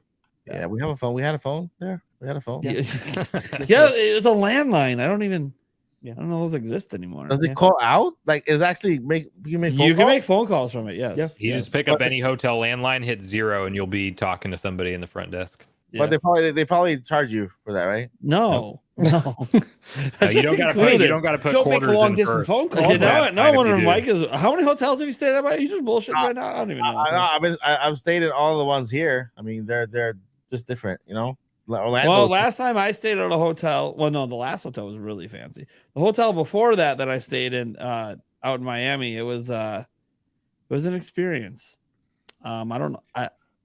sharing a bathroom with 7 other rooms was fun. No What? way. Um, Like a hostel? I mean, kind of, yeah. Except they call the hotel, and I don't know what's happening. A hostel. I'm surprised I even had a room that my bed was in that wasn't just somebody else's room. I don't. Yeah. But you know what? Everyone left me alone when I shut the door, so we'll call that a win. yeah. I mean, I the hotels here are my closest hotels are by Disney, so they're all big, giant, really big, giant, shiny buildings, and like, Yeah. but every single hotel has its own little water park with this whole bunch of water everywhere, you know. So So you just live in unrealistic land, is what we're talking. He about. stays at the 5-star hotels Yeah, only. right. Yeah, 5 stars only. 5 stars only. yeah, I mean, I always 5 said star or water park, either way. they have those. They have those. Same but thing. then they have the apartments that you rent that also have their own like little water park with the lazy river and everything. So, Yeah. Well, when I went to Disney World as a kid, we stayed at one of those. Yeah, yeah. So that's what we have. That's where I stay at. like a giant 32 complex apartment building, basically. Yeah. But you do have your own bathroom, so like that's Oh, yeah. a bonus. That's a plus. Yeah, they come That's a with plus. they come with 5 bedrooms, 2 baths. So it's really spacious. It's big. It's like a big apartment. Well, I don't remember mine being that big. It was like a 1 bedroom. I slept on the floor in the living room kind of situation, and we had like 20 people in the room. But some of us can't afford to have the 5 bedroom fanciness. I didn't pay for it, so I'm good. See, look at that. See, some of us don't have the connections to not have to pay. Every time I've been to Disney, I've never paid for Disney. I've always gotten in somebody. I know somebody who always lets me in because they get annual passes. Universal, the same thing. The only pass I pay for is SeaWorld because they're like really cheap, like $10 a month, and for the entire year. So I mean, that's it. I don't even. I gotta pay. Why are we even talking about this? So We're look talking to about sell. Zelda. Never going to Florida Yeah, I and going got to Disney. distracted. Talk to Mike. Well, Zelda Land is Hyrule is going to come to Super Nintendo World in Orlando, Florida. Oh, So boy. yeah. What do you guys think about Donkey Kong beating Zelda out for that park expansion? Is I that don't think it was a signaling the Donkey Kong Renaissance that it's going to be like their number 2 franchise now? I don't know about I don't know about being a number No. 2, but I do think it does suggest they have something big for Donkey Kong in the Sure. works. Yeah, it just makes sense just because Donkey Kong was the first character from Miyamoto, right? And then Mario. Yeah. Maybe that's something to do with being free. And not only that, but the Mario movie comes out with I see what you did Mario there. and Donkey Kong I as see well. what you did there, but you can't dig your own grave, Nate. Come on. How is it my Come own on. grave? It's a canceled game. Well, you know what I mean. And guess what? Splatoon might even beat Hyrule, Zelda in Super Nintendo World. So I mean, Splatoon is. I mean, that and Animal Crossing are both like making staking their claim for like number 2. I mean, honestly, Pokemon. and I call Mario a spin-off of Mario Kart Pokemon. these days. yeah. Pokemon's arguably number 1. Pokemon's arguably above Mario. Pokemon so- should be. Nintendo only owns Pokemon a third of should be there already. But they own the trademark on the actual IP name. Nothing Like, happens without Nintendo. Okay. Pokemon belongs to Nintendo. Like that. Yeah. That will someday be a part of the. Well, it's like it's a joint venture, which is like the craziness about all this Pokemon discourse that goes on is that it's not well understood. Like it's a joint venture. 30% is Game Freak, 30% is Nintendo, 30% is Creatures, and so they're all involved on like every decision. But I don't imagine that they would want to be under the umbrella of Super Nintendo Land. But we'll see. Yeah. So I bet you they will. I saw a plan. There was in front of my face when a friend of mine. I saw a plan of what they had planned for Super Nintendo World. The 3 IPs they're gonna, or 4 IPs they're gonna focus on is first Mario, then Donkey Kong, then Splatoon, then Hyrule, which is Zelda. It's like a little place. Then they're gonna do other IPs like Pokemon. Sailor Moon has nothing to do with it, but it was there. Things that Bringing Sailor Moon back, baby. Nintendo bought the rights. Look out. Isn't that because like there's like a park that's like next to that's going to be next? Is it like they're making this new Sailor Moon's going to be park, like right? adjacent to the Pokemon Nintendo park. Cafe. Pokemon Cafe is opening at Epic University. Dude, don't tell Yulia Sailor Moon's coming there. We'll be there in a heartbeat. Yeah, there's gonna be an area that's gonna be focused on anime, like very heavily focused on anime. So they're Oh, there we go. right now Universal is trying to get back on their feet after Disney just literally destroyed them with buying all their IPs in their parks. They remember the Hulk roller coaster they had. They had all the Marvel characters. I mean, so right now with Nintendo, Universal is going to explode. A couple of years from now, when it's all said and done, all the parks are done. Mickey who? It's going to be Mario everywhere. Trust me. Let me ask you guys a question. If there's a Metroid section, what do they put in? Do they put the Chozo Ruins or do they put the Space Frigate? It's going to be a ride. I think they would have to go Chozo Ruins, or if they just really want to freak everybody out, they could do the Phase on Mines, Yeah. And then just have some rooms that you walk through that totally go dark and Metroid start attacking you. Could work. Yeah. I mean, if you don't have a paintball course in the Splatoon area, you're not doing something right. Splatoon is also going to be a ride. They'll do probably VR paintball, if anything. They're gonna do Splatville. They're gonna have the town, Splatville town, right? And of course, like they're missing out then. Yeah, they're not doing something right. You know what has to be a ride? What makes the most sense to be a ride? Yeah. Star Fox. Oh, for sure. So like they have a building. They have a building. It's the Great Fox. So you walk to. They make it look like maybe they put a couple extra buildings to make it look like it's in a space city, right? We got off of Zelda. We barely talked about that. I know. We're coming back. We're coming back. Don't worry. We're coming back. Like it was like all negative, and then a couple positives, and then we just switched topics. We're coming back. But there's gonna be a city that's like Corneria, just a few extra buildings surrounding a Great Fox. That's like a building, right? Yeah. And then you go in, and it leads to a ride where there'll be several R-wings, and you go inside the cockpit. It closes, and it's like an AR sort of VR sort of setup. Yeah. And you just enjoy a ride with the boys flying through space, shooting stuff. Listen, I'm gonna say this and finish. So go back to Zelda. Listen, Comcast owns Universal. Comcast owns Universal. Universal is now part with Illumination. It's all connected. Universal Studios, Illumination Studios as well is all connected. That way, that's why Super Mario movie is there. That's why Super Nintendo World's there. That's why The Legend of Zelda is being animated with Illumination. That's why Donkey Kong is also Illumination. I mean, it's all there. It's the same exact company under Comcast, and Nintendo just signed a really crazy contract with them to make all this happen. Nintendo's about to enter the mainstream media in a way that's gonna break records like crazy everywhere. Not only theme parks, but movies, TV shows, everything in between. I believe it. Back to Zelda. Let's go back to Zelda. Our schedule. Now back to our scheduled show. Yeah. Yeah. And then nobody talks. See, nobody wants to talk about Zelda. Let's go back to because we kind of like Michael, we disagreed on the dungeons, but we didn't really. Yeah, how many dungeons do you think we're getting in this? The fully fledged Twilight Princess style dungeons. Sure. So if you want me to give you a prediction, I'm gonna say somewhere between 7 and 9.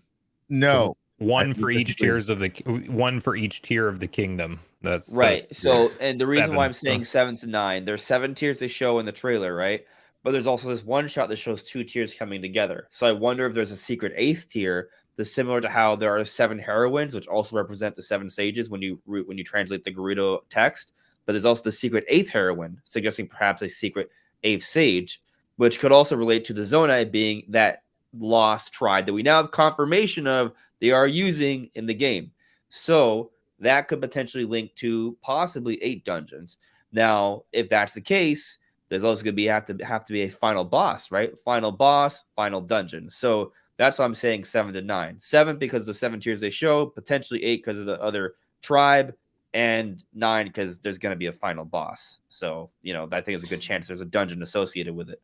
And are you thinking this is dungeon as in more expansive than the beasts that you would crawl into in the original game?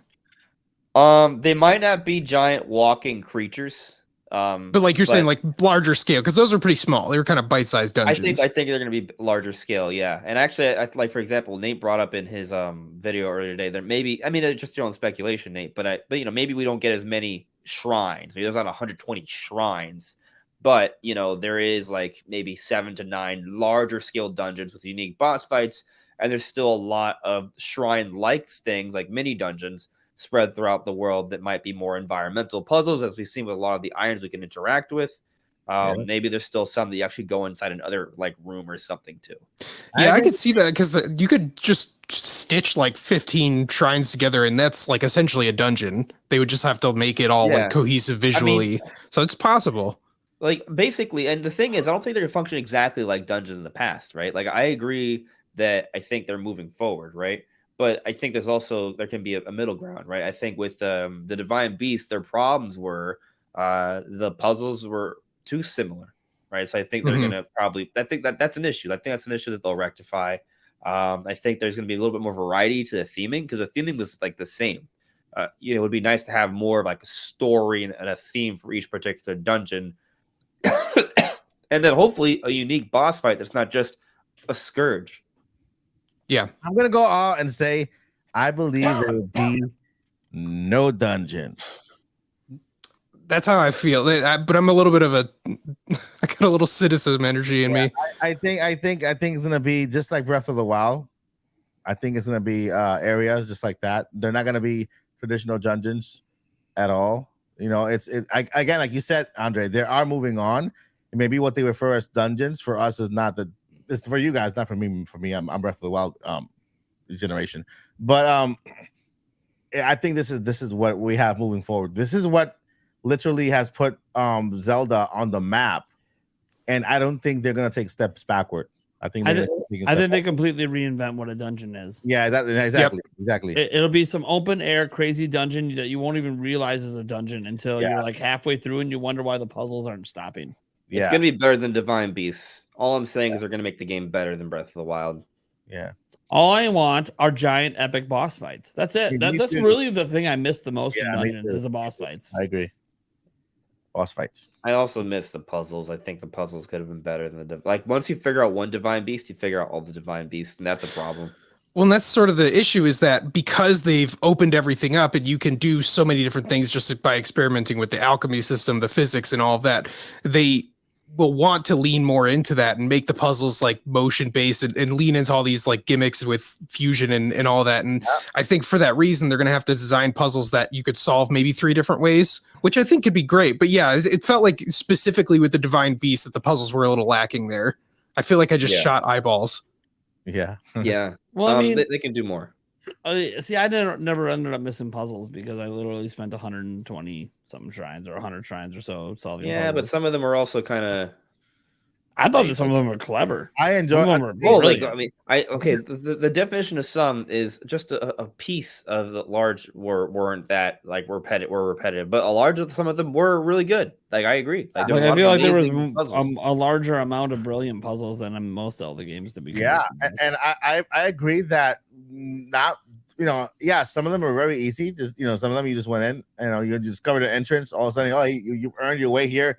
Get your reward right away. Oh well, yeah, that's because the journey was the getting there was the shrine. Yeah, exactly. Yeah, but I like that variety, and I like knowing that some of them never know what you're gonna get. To box of chocolates, baby.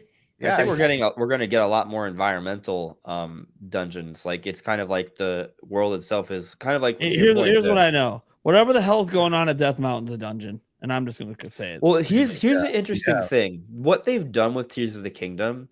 They have a lot of opportunity to show where those temples were because we didn't see them in Breath of the Wild. And this is the all right, but I'm going to go on a tangent. Is that okay?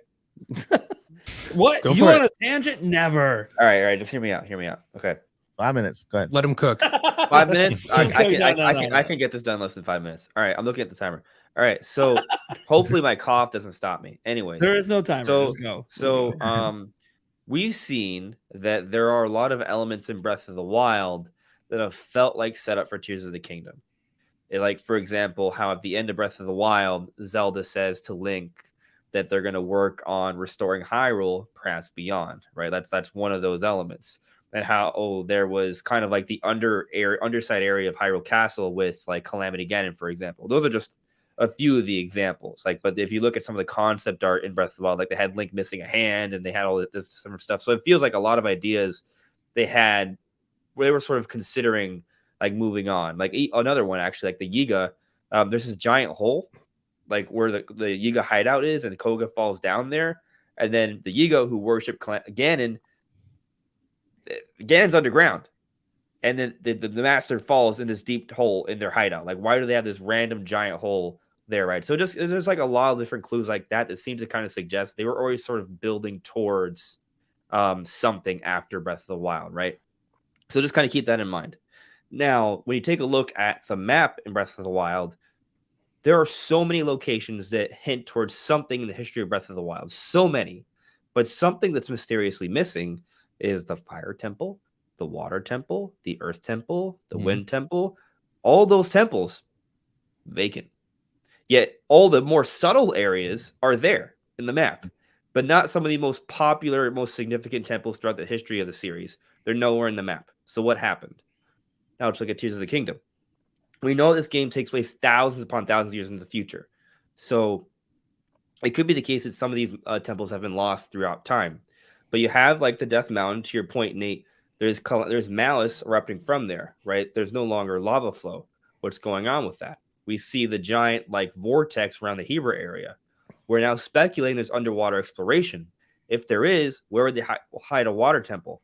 Underwater, which is why we couldn't see it in Breath of the Wild, because it was underwater. And there's this huge hint there's a lot of underground exploration as well. And then obviously you have a lot of sky islands. Point being, they have plenty of opportunity to show us, without ruining the canon of Breath of the Wild, where there could have been temples and explain why they were missing, where we couldn't see them in the game. And it's like it's kind of like a perfect alley-oop to introduce temples back to us as some of the main dungeons we explore. That's it. How like, about I would say more, but my voice is about to like explode. Listen, how about if we end up fighting the divine beast, like the actual divine beast, not getting in the divine beast, but actual fighting them?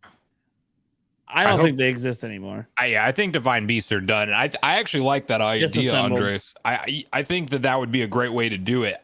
And if nothing else, if we don't get traditional dungeons, one thing that I really felt like was was missing from Breath of the Wild and the shrine progression on how you do so many puzzles.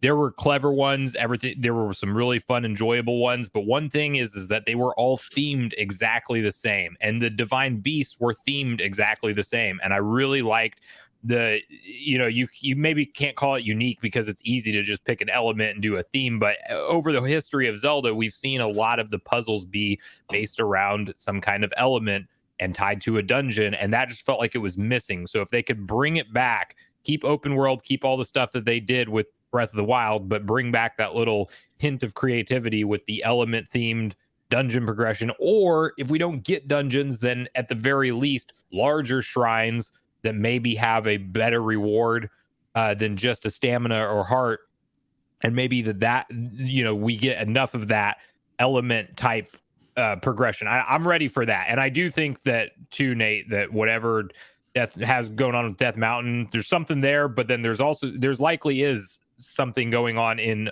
other areas, because there will be somewhat of a complaint if, like what we saw in the 10-minute gameplay trailer, if it is really all just the same Hyrule and some sky islands and there's not much beneath the ground and there's no themed dungeons, it will feel like a lot of the same Hyrule if they didn't add in enough of those new areas we could go traverse and explore. But I'm on the side that I think that they did. And here's another little detail that might kind of support that we're going to get what we're asking for. And that's that when you take a look at Breath of the Wild's DLC, I feel like they're already kind of showing the direction they're headed in.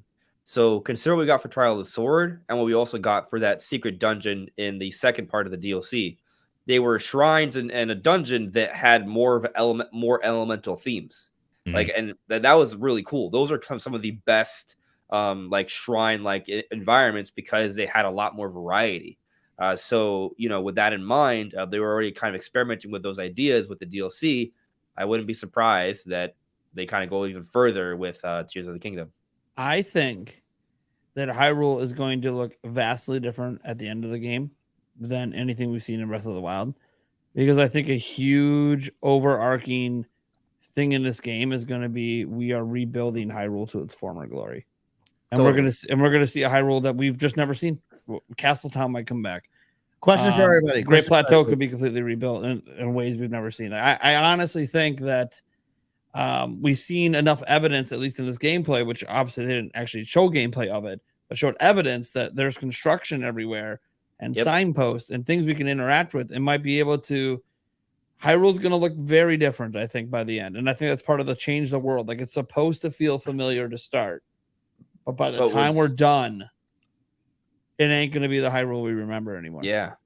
And what's crazy, though, is that your Hyrule might look different from my Hyrule. Yeah, yeah. That's what's going to be crazy. Yeah, if yeah, they really yeah. pull that off, That will that's going to change be the wild. world. Use your imagination. Like, dude. That's It's exactly crazy. that's exactly my video right before they announced this presentation. I was speculating on whether when they showed us the vehicles, that what if it's all customizable, that the what they showed is not exactly what we're gonna do. You know, that we'll have the freedom to actually make our own vehicles and craft our own weapons the way we want to. So yeah, pretty good. Well, yeah. Like, so, let's make a boat. And I'm like, make a boat? I want to make a rocket.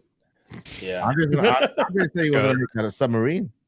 Go Yeah. land on the What if we blood get- moon So cool. with your Dude, rocket. dude, what would be crazy if you could build a submarine? If you could find a way to build an enclosed thing that you could just, now we're going underwater. The water can't Put get the fan- through. Put the fans. Oh, the upside down and buoyancy. pushes you down. Yeah. Well, your buoyancy don't matter when I'm using metal crates. Get out of here. So, all right. So I know we've played around and joked around with the idea about going to the moon, but like scale of 1 to 10. 0. Scale of Zero. 1 to 10. My expectations aren't set for us to go to the moon Look, at all, but it I would would be- love it if they did. It would be crazy if we could get high enough up that we could see Majora's Mask moon face on the moon. That would be a Right. crazy reference. Otherwise, that's about the only thing I think. I'm more into the moon crashing into Hyrule. Here we go. That, You know, that just would change. repeat- That would change. the Majora's landscape. Mask all over again. I mean that sounds like a 10 to me, because us going to the moon, that's just the moon coming to us. Same difference. We're in the same location as the moon. That would be a Sounds killer intense. DLC mode if they had like a Majora's Mask sort of situation where you've got a time limit to do Oh, everything yeah. that you need See, to. No this is what I don't resetting. The get. moon is coming. You got to Here's beat what I Breath don't of the get. Wild. That's insane. Because I know it took Yeah, place in an so alternate cool. universe. So is Ganondorf not aware of Majora's Mask? Because like he keeps doing these blood moon things, bringing all the enemies back. Hasn't he realized you just need to bring the moon down and the world's over? I don't know if that's confirmed or if that's just a theory. What? The parallel universe of Majora. Oh, are you talking about like it could be like a different timeline? Yeah, Oh, it could not be a even- different timeline. Not even like a different timeline. It's just not in Hyrule. So and we've Sure. never shown any Yeah, evidence of Terminate. Ganondorf there. Different from Hyrule, but Yeah. it's still in theory connected. So you would think that He I would guess be maybe aware. Well, Right, maybe right. just or Skull Kid or Maybe he's Majora's just too Mask fu- and he's just- Ganon have never crossed paths, so you know. Because they like don't- also you would think he'd want the Majora's Mask and he'd be hunting down the Happy Mask salesman. Oh, that'd The be power. neat. I'm going to assume that Ganondorf has no understanding of who the Majora's Mask is. Yeah, I don't think he that's kind does. of how I've always thought. Yeah. Yeah, Yeah, because I was gonna say if he did, then he's doing this all wrong. He should be trying to bring the moon down. Because Yeah. that's when you're screwed. Like Link, catch a moon. Good luck. And there's no giant 4 red-legged. Yeah, there's demons. no for 4 giant. I Yeah. mean, we could talk about the divine beast, but the moon's way bigger than them. So that's Yeah. Also, the Yeah. moon's kind of really small in Majora's Mask because relative. Yeah. Yeah. Yeah. I mean, it's enough to destroy that land. But Oh yeah. I mean, actually, like, if a meteor the size of a small kind of like countryside hit the actual Earth, We're done. Yeah. Yeah, I know. Yeah. It's how the extinction event happened. Yeah. It's not. It's Yeah. not. Doesn't take much. I mean, if a meteor the size of Texas hit the But planet, that's I what think I'm saying, though. I'm like, blow he up. didn't learn. Kill everything. You can, literally. Bring the moon down. We're screwed. What if he? What's crazy though is that it may seem like a lofty idea that we might go to the moon and the moon might crash, but we really don't know where this game's gonna go. True. They're just Zonai, showing baby. it. We know Zonai. That's all I know, man. Right, and I'm they're a magic all on wielding that tribe Zonai. that Let's do it. disappeared. That disappeared many years ago. and now they're now- back, baby. At least their power's Well, back. Let's go. Yeah, the what do you call them? The constructs give me the little like gizmo vibes from Skyward Sword. Yeah. And Yeah. I think the Zonai are They look an similar. evolution of the original civilization back then. They might even be the They remnants of they that might be that civilization. ancient civilization that Yeah, created them. yeah. That's insane. Like what if the Zonai are the oldest people of Hyrule? How much are you guys It's expecting funny. this? Christopher in the chat's like, "Hey, we have a solution for the moon. Link could just send things back to where they came from." I'm like, you know, Oh yeah. I mean, that just is an ability. yeah, Yes, that is true. I mean, I guess Link's never had an easier time fixing that problem. Snap. Actually, that would be kind of cool. Like, what if like the end game is just like a massive recall, but it requires so much energy, Link loses the green hand at the end. It's a time, so it's a time, like maybe Ganondorf does succeed in destroying the world, but the green hand does a massive recall to reverse time back, except without Ganondorf, because Link beats Ganondorf right before they do the recall. And that's the end of the game. So it's kind of like this. We're going to assume the green hand has a personality, right? I'm making that assumption. Okay. And It's gonna talk to you. Pretty big. Well, I assumption. mean, it's not Link. It's something. It's clearly something with some sort of soul attached to it, right? It's not just a rope, a machine. It's just Fi. Yeah. Fi could be attached to that ancient civilization stuff. So I'm just throwing it out there. She's part of that tech. Maybe it's Zelda. Could be. No, died. I'm gonna go with a no. I don't think she died. I think just she's gonna- going straight inside of a box to spend the whole time the game time in. But here's the thing. Remember, there was that hint. Hey, you can maybe use it to get out of a cage. Hint. You're right. going to be in a cage Right. at some point. Hint. Zelda could be in a cage, and she don't have the ability to just jump out. She stuck to the last boss. Yeah, but Link has the ability, not Zelda, But we haven't seen Link have the ability to grab somebody else and take them with him. right? So Yeah. like, I don't know if it's related to Zelda, but it is interesting.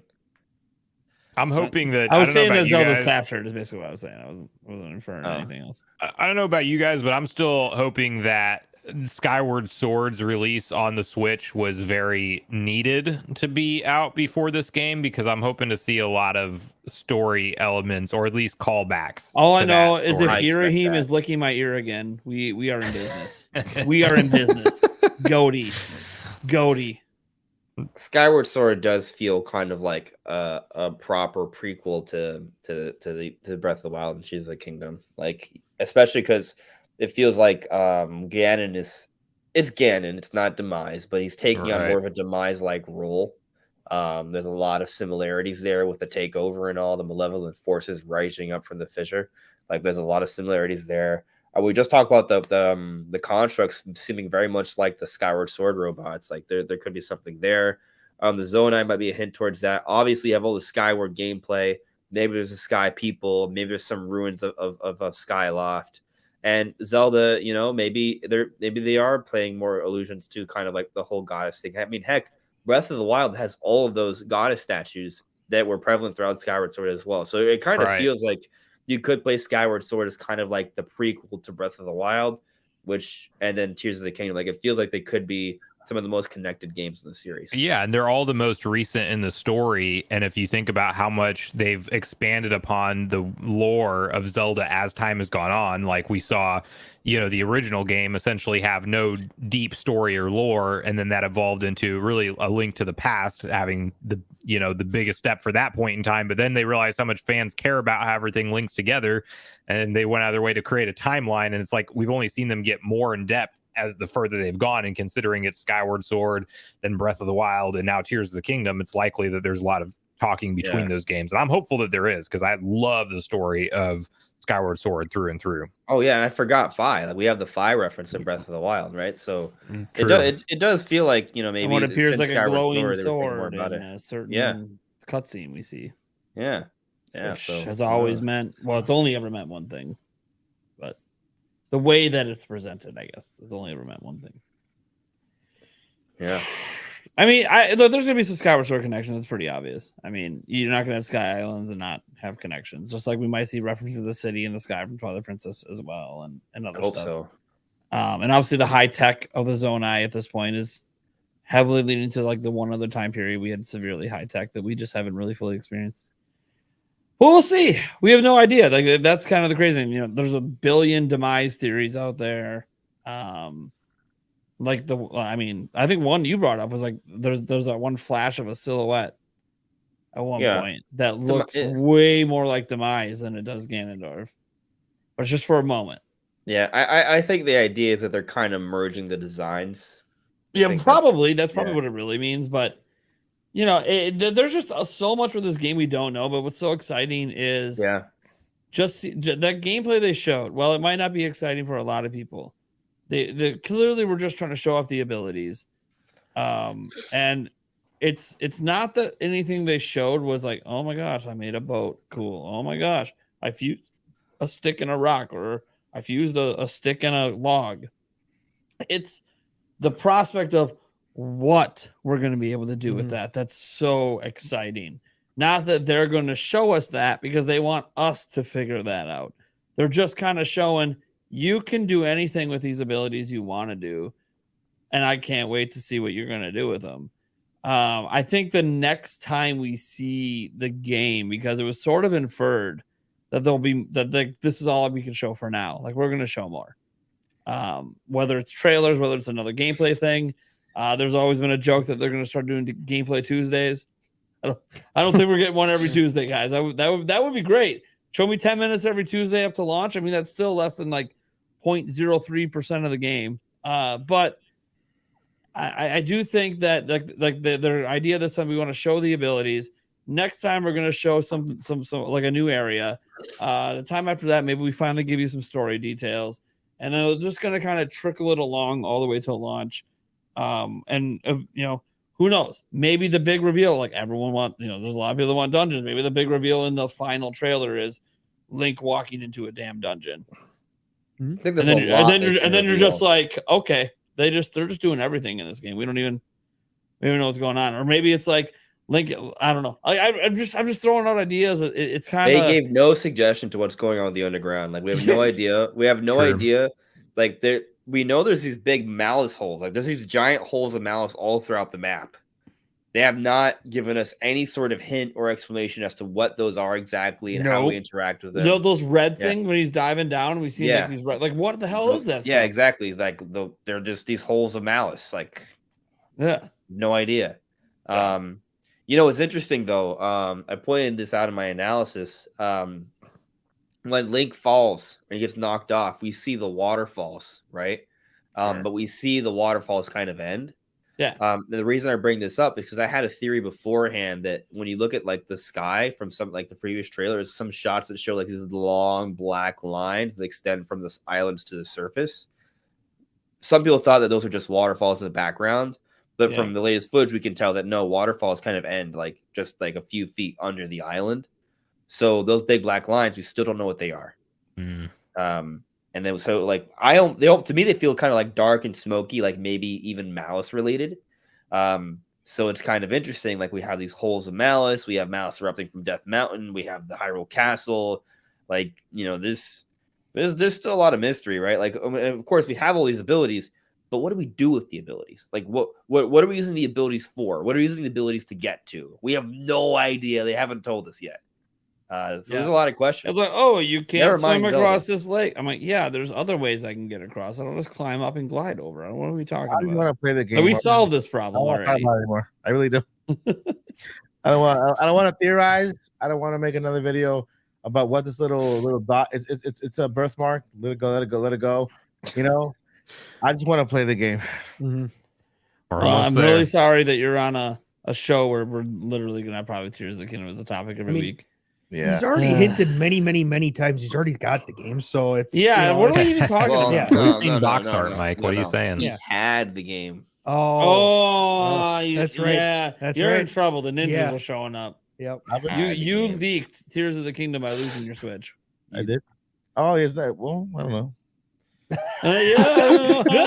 Look, when we already know it's out there. Beat 'em Ups has the damn OLED. I was about to bring that up. Early. How do you think he got the OLED so early? Great question. Contact and manufacturing in China. That's it. That's probably he also pointed out that how you got it. That the update on that was like from like summer of last year, which is kind of crazy. Which makes you realize they were fully intending it to launch in 2022. Yeah. But then they're like, yeah, we're not done. All right, cool. I wonder how they would have tied that into the window between the Splatoon and Pokemon OLEDs.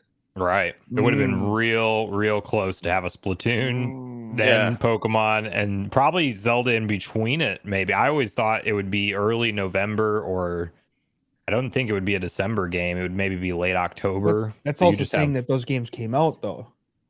Because if Well, Zelda Pokemon's was gonna on happen track no to come matter out, what.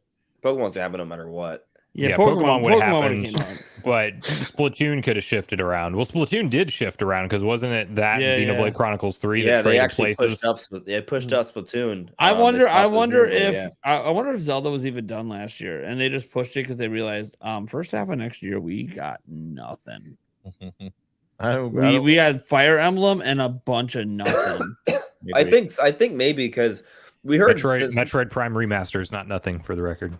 Well, it's not a system seller for the record. I know. Just throwing out there, the Switch sales have not significantly increased. even if it sells 5 million, I feel like they probably still would want to have something else in there. Yeah, something that's like a mega 10+ million seller. Yeah. Right. Yeah. I was gonna say, we had heard a long definitely like summer around. I might be off by a few months, but sometime midway through last year, plus or minus a few months, we had heard about some voice actors getting work done. The implication being that this game could have been done like maybe even half a year ago. Yeah. Like which means they've been working on some stuff since then, which that also makes me excited. DLC. Maybe.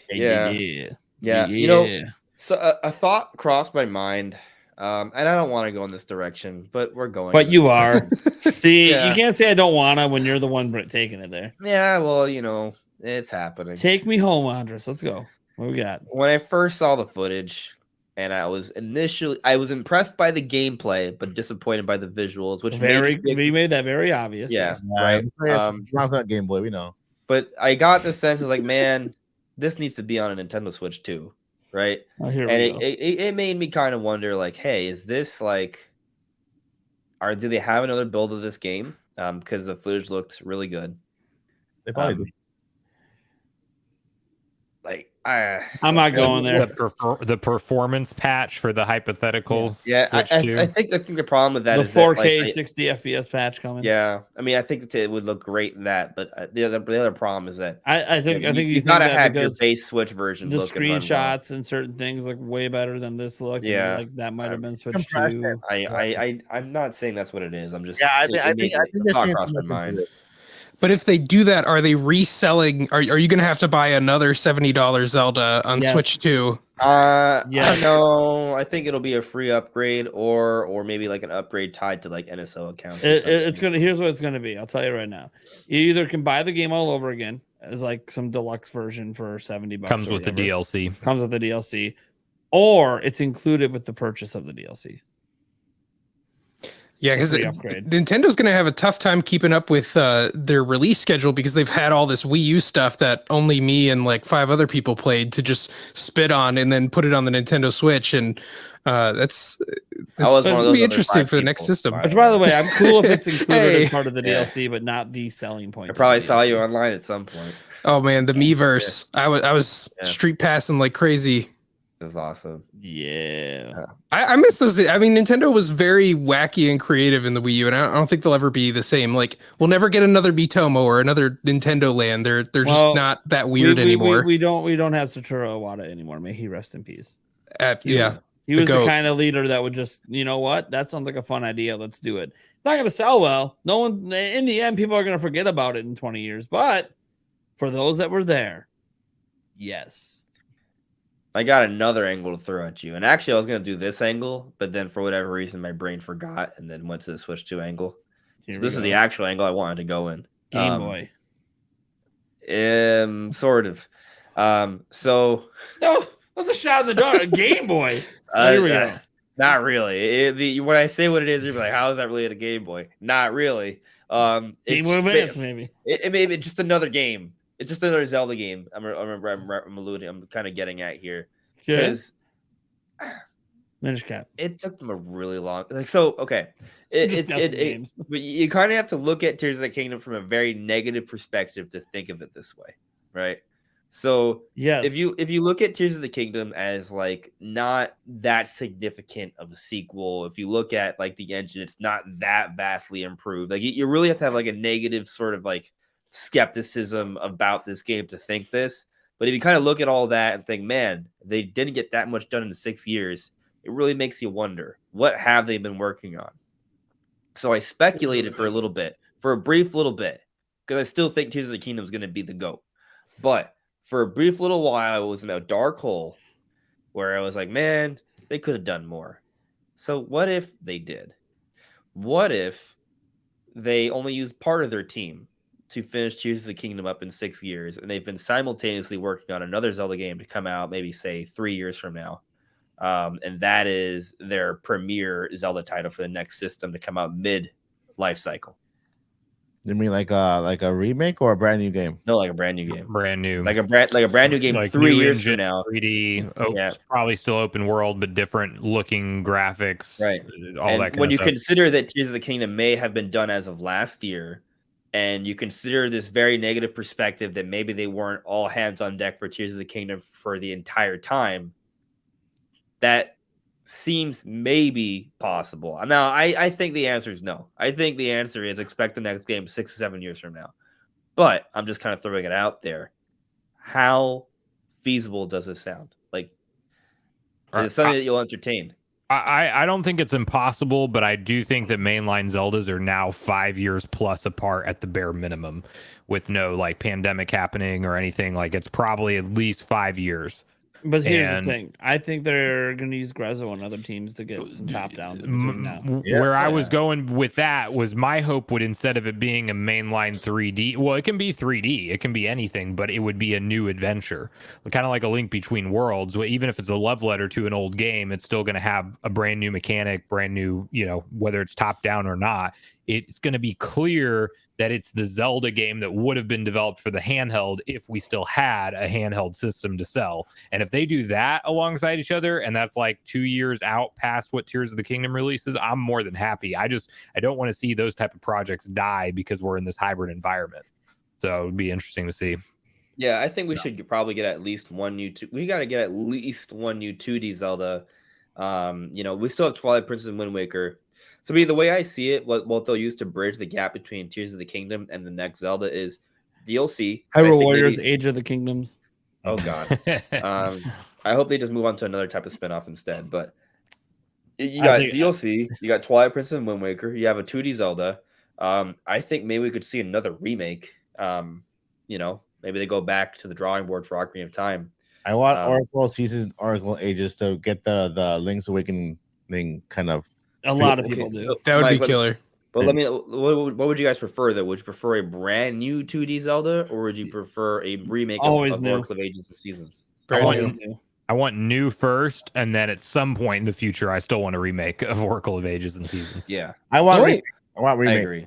The only Zelda game I feel like still needs a true remake, not like a remaster or a spit shine, is Ocarina of Time, because there's a lot of parts of that game that you go back to now, or you introduce someone new to it. Is this legendary game? You've got to play it, and you're like, what do I do with the fish? The fish wants the bottle. I don't know what goes in the bottle.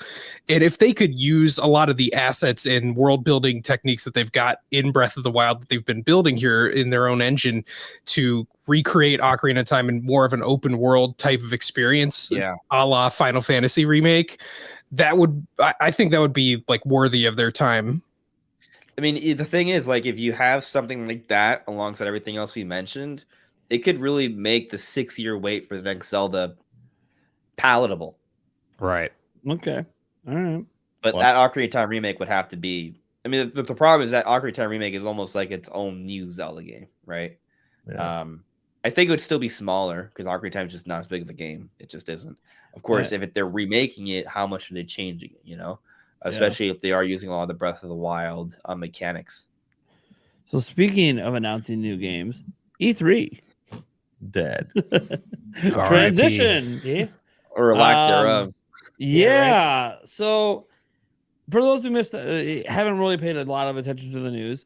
Some companies have confirmed they're not going to E3. Ubisoft said they're not going to E3. They're still doing a June live presentation thing. So I mean, they're now not part doing of Summer E3, Games Fest. By the way, pretty much they're just Summer Game Fest now.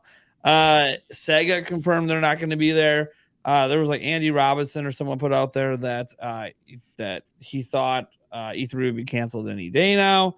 That's obviously not he wasn't actually stating he heard anything. I think it was more of an opinion based on the article I read from him, the tweet I read. I'm like, he doesn't sound like he has a source on that. He's just assuming because companies are backing out. You don't have any of the big three. Last we heard from Repop is they were going forward with the show, apparently no matter what. But if no matter what is no company period is going to be there, then is that still something you go forward with? But I got to remind people, just because the big companies aren't there, it could turn to an indie festival. So like there's other ways they could twist and turn E3 into something entirely different. There's nothing wrong with an indie festival if they decide to go that route. I'm sure they ideally probably didn't think they would go that route. And it's really interesting to me. And I'll say this, if it was any other year, I think ReedPop would have had Nintendo commit.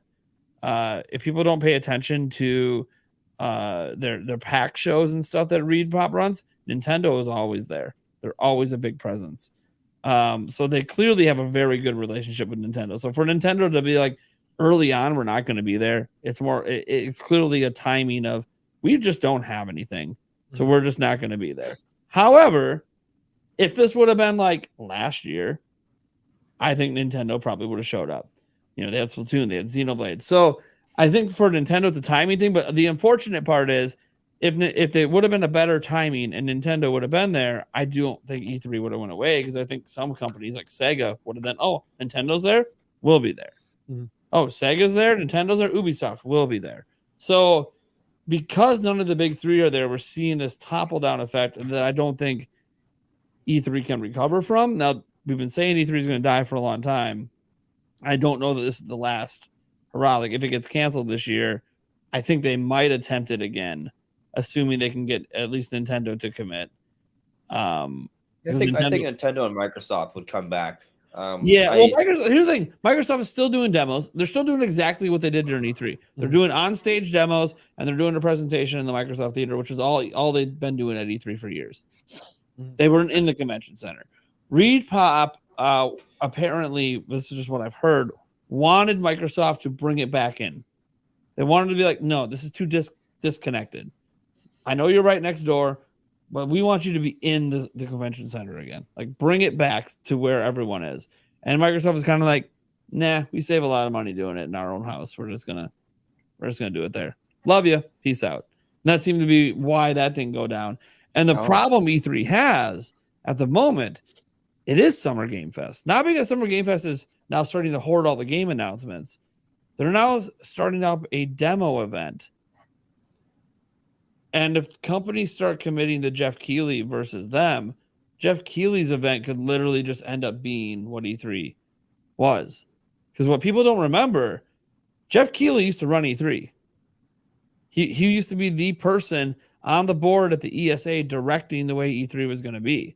That's why it was such a big deal when he said, I'm not going to E3 anymore, because they stopped listening to him. And so now he's just building his own event up. I kind of sort of think that, well, the branding of E3 might go away. Fast forward 5 years. I think Summer Game Fest is basically going to be what E3 used to be. Maybe better in Jeff Keighley's way, I guess, if you think that way is better. That's my thoughts, though. I don't know. What do you guys think? Like, E3 to me, I'm 37. E3's always been a big deal to me. Like, it's been a huge event. I've been to 3 of them. Imagining not being able to have another Breath of the Wild style 2016, like, or the Mario Odyssey booth. Hasn't had an E3. Yeah, like it's Breath of the Wild might have been the last big Zelda at an E3. Like it man, I don't know. Like, what do you guys think about this stuff? I think that while the battleground is really fun for the consumers and for the general audience, for the companies announcing these games, I mean, like, you don't want to be the indie and the sizzle reel that came after, like, the day after Nintendo just blew the lid off the whole stadium. And so it makes sense that they're spacing these things out more. Some games announced in Summer Games Fest, a lot more are just going through their own channels through Nintendo or PlayStation.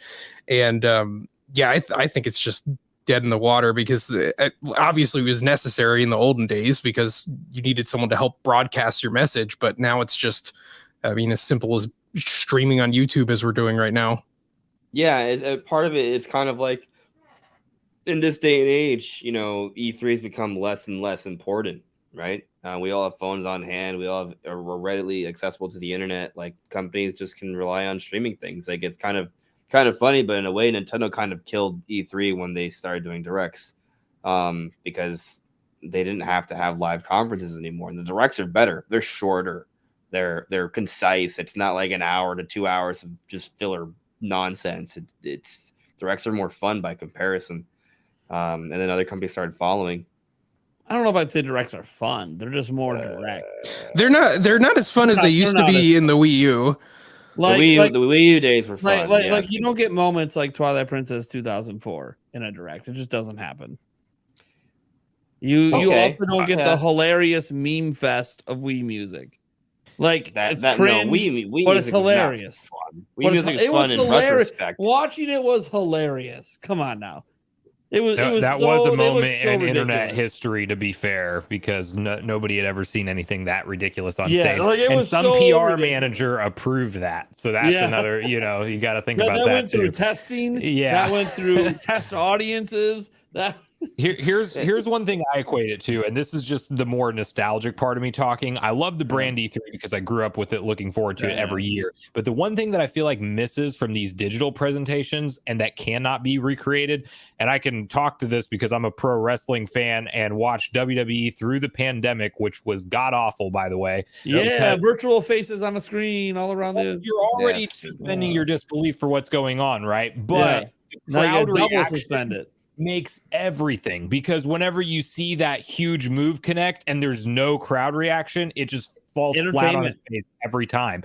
And one thing I severely miss, I even will sometimes use the footage of it in Metroid Prime 4 discussion videos where people at the New York Nintendo store freak out from the Metroid Prime 4 splash logo. Can you imagine if they had a live audience at E3 2019 when by the time Breath of the Wild 2 dropped, it would have been Twilight Princess, maybe even more nuts than Twilight Princess, because there's so many more fans now. Like there's a reason reaction videos went viral, because people do miss that audience reaction. That is something that is missing. Hearing that roar is the downside. I get that companies don't have to do it anymore, and I think that it really falls on the ESA. Like the ESA needs to make it just as cheap to do it there. I know that's not maybe possible.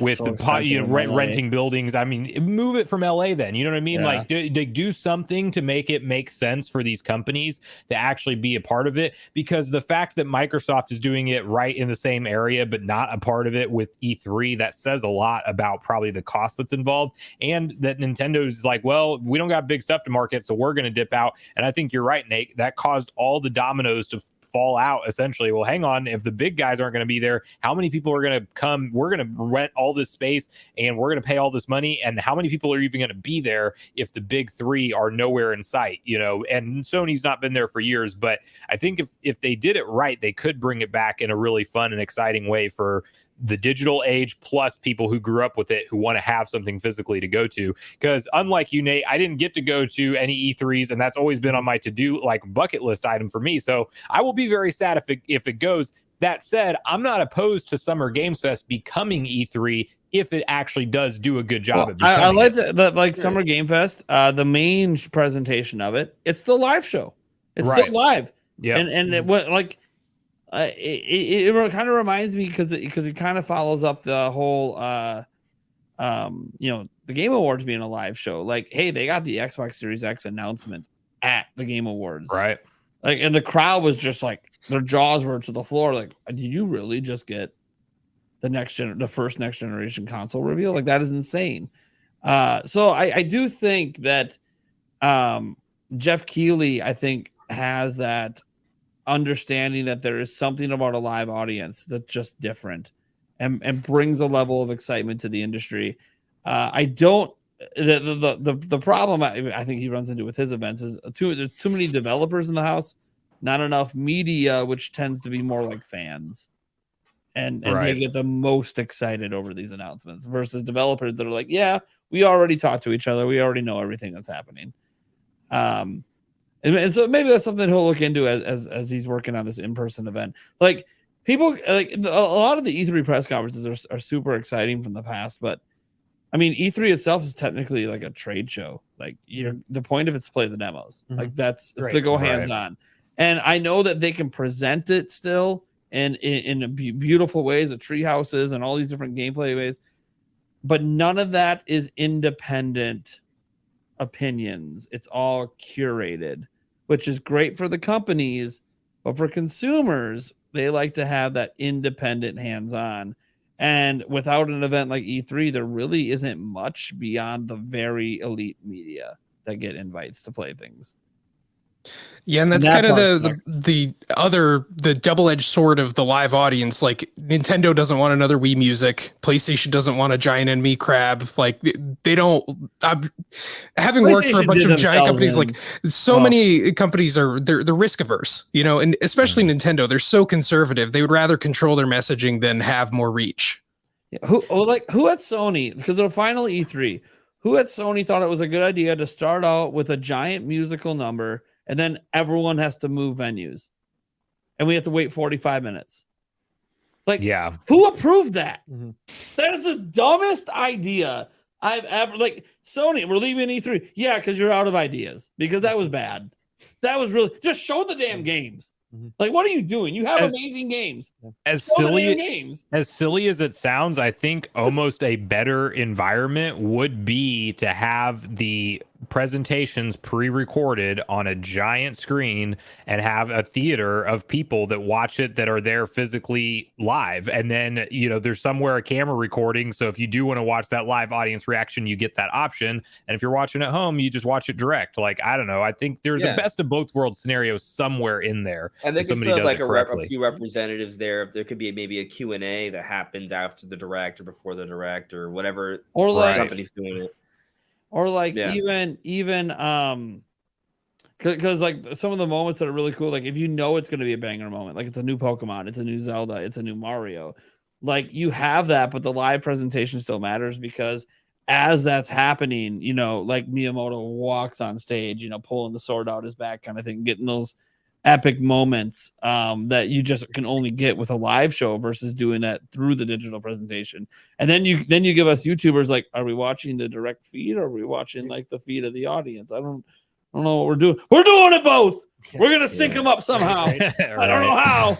Let me ask you guys something. When was the last time Nintendo had like a blow your mind reveal? E3 2019. When they announced the sequel? Yeah.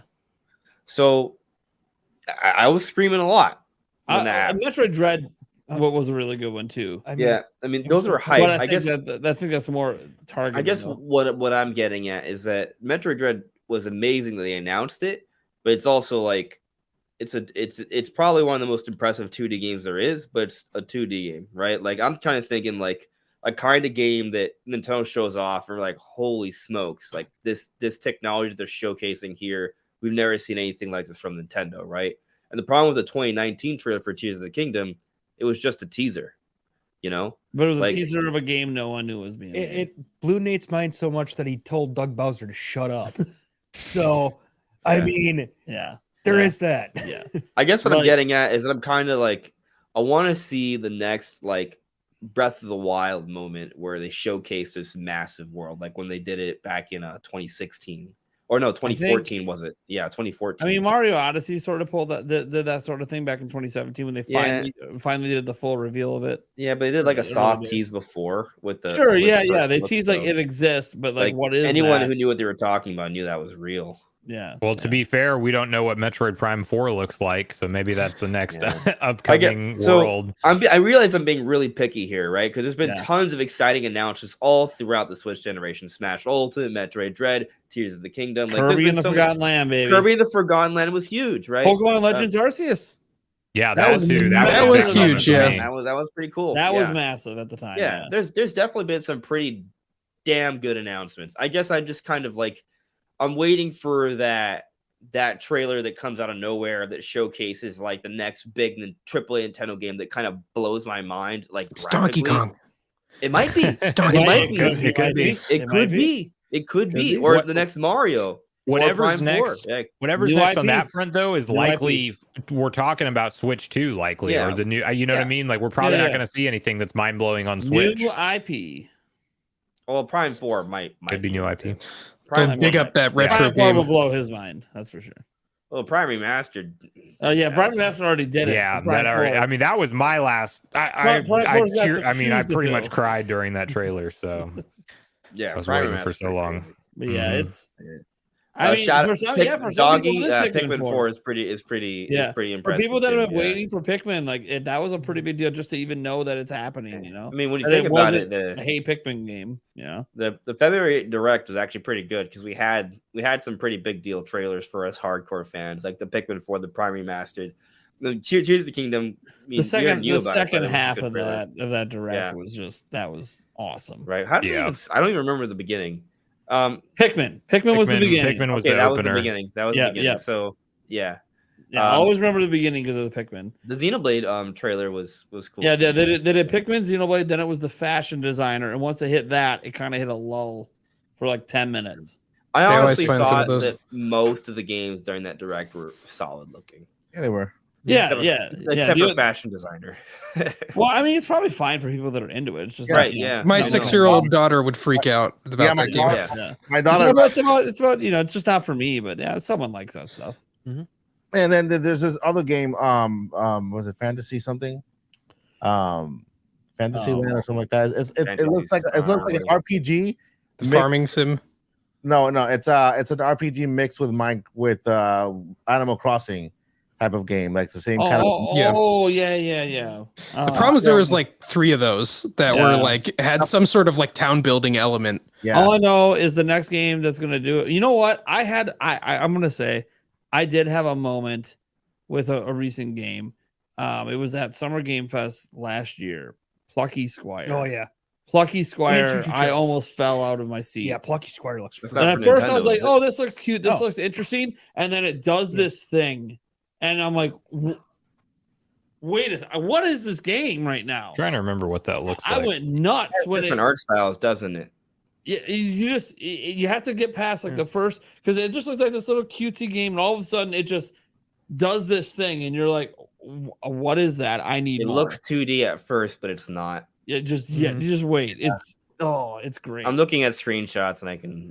So the game I was Oh, referring yeah, to. the trailer experience was amazing when they revealed Yeah. it. I can tell it's very very impressive visually though. Yes. Yeah. Yeah.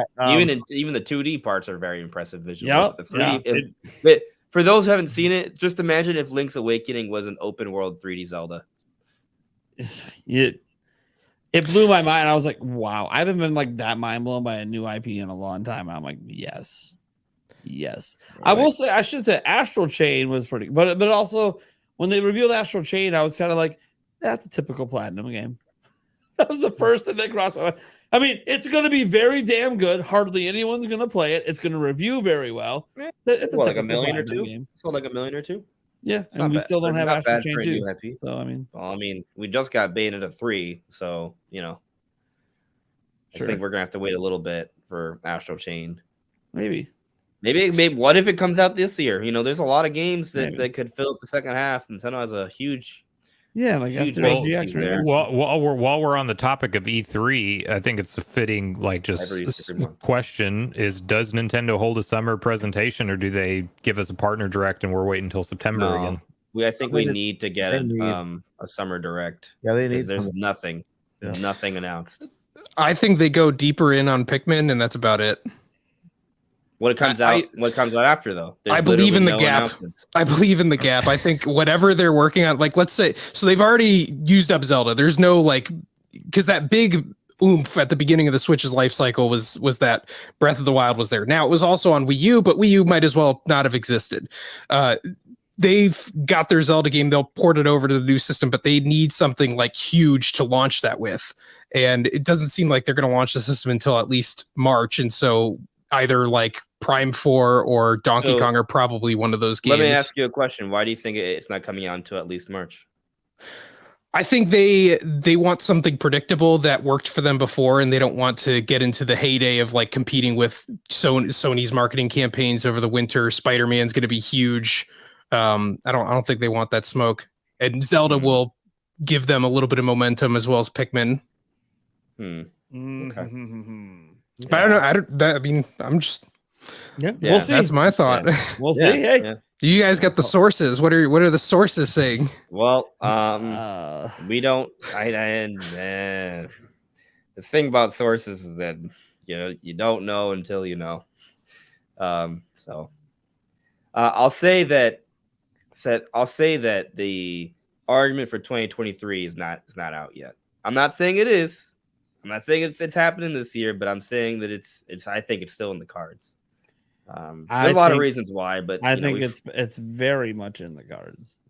I don't think anything has happened to change that yet. Well, I feel like if IGN's reporting on something that big with like the more like mass every Joe audience that they have, they probably are pretty certain that 2023 is looking dry after Zelda. Well, to counter that, right? Let me throw this out at you that you may have not noticed, or maybe you did. Are you familiar with who Andy Robinson is? No. Okay, so Andy Robinson's like one of the bigger insiders in the industry, right? Like when Andy Robinson says something, the world follows, right? He's a writer for Video Games Chronicles. Is that right? He created Video Games Chronicles. Video Games Chronicles or whatever. Yeah. When they report something, it's real, basically. Now, it might be canceled before it comes out or plans may change, but if they report on it, it's real.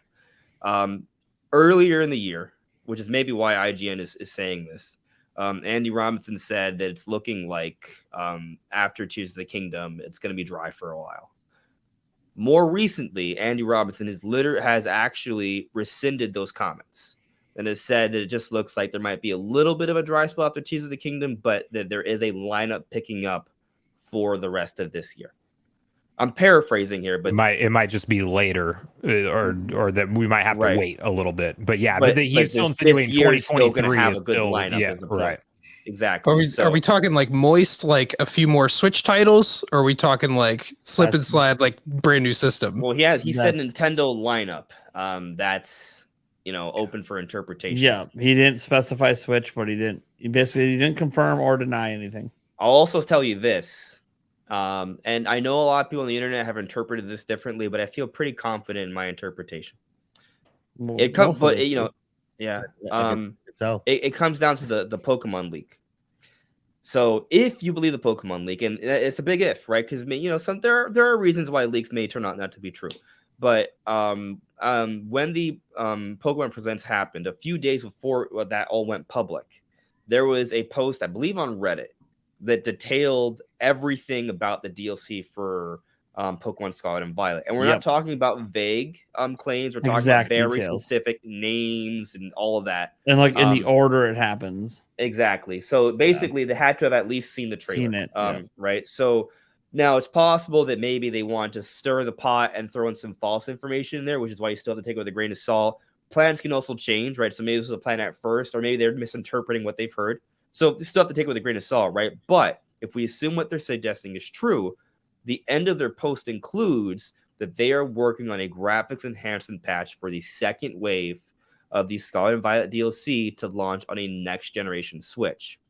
The second wave of the DLC is coming out winter 2023, which means sometime between December and March of next year. Yeah. So some people might have taken that to mean, so that means Switch to March of next year. But we got to understand, it could be out before that. Exactly. Yeah. They wouldn't have a patch ready for DLC to be like the launch title, right? It implies that it could be out before. Now, it could come out around the same time, but to Nate's point, we could be looking at, say, a November release for Switch 2, and then they'll have the second wave ready alongside that graphics patch for Pokemon. Yeah, they'll have like a new Mario game, and then there'll be like another Pokemon event, and then they're like, by the way, here's part of DLC Wave 2, and then they blow people's minds with the graphics patch.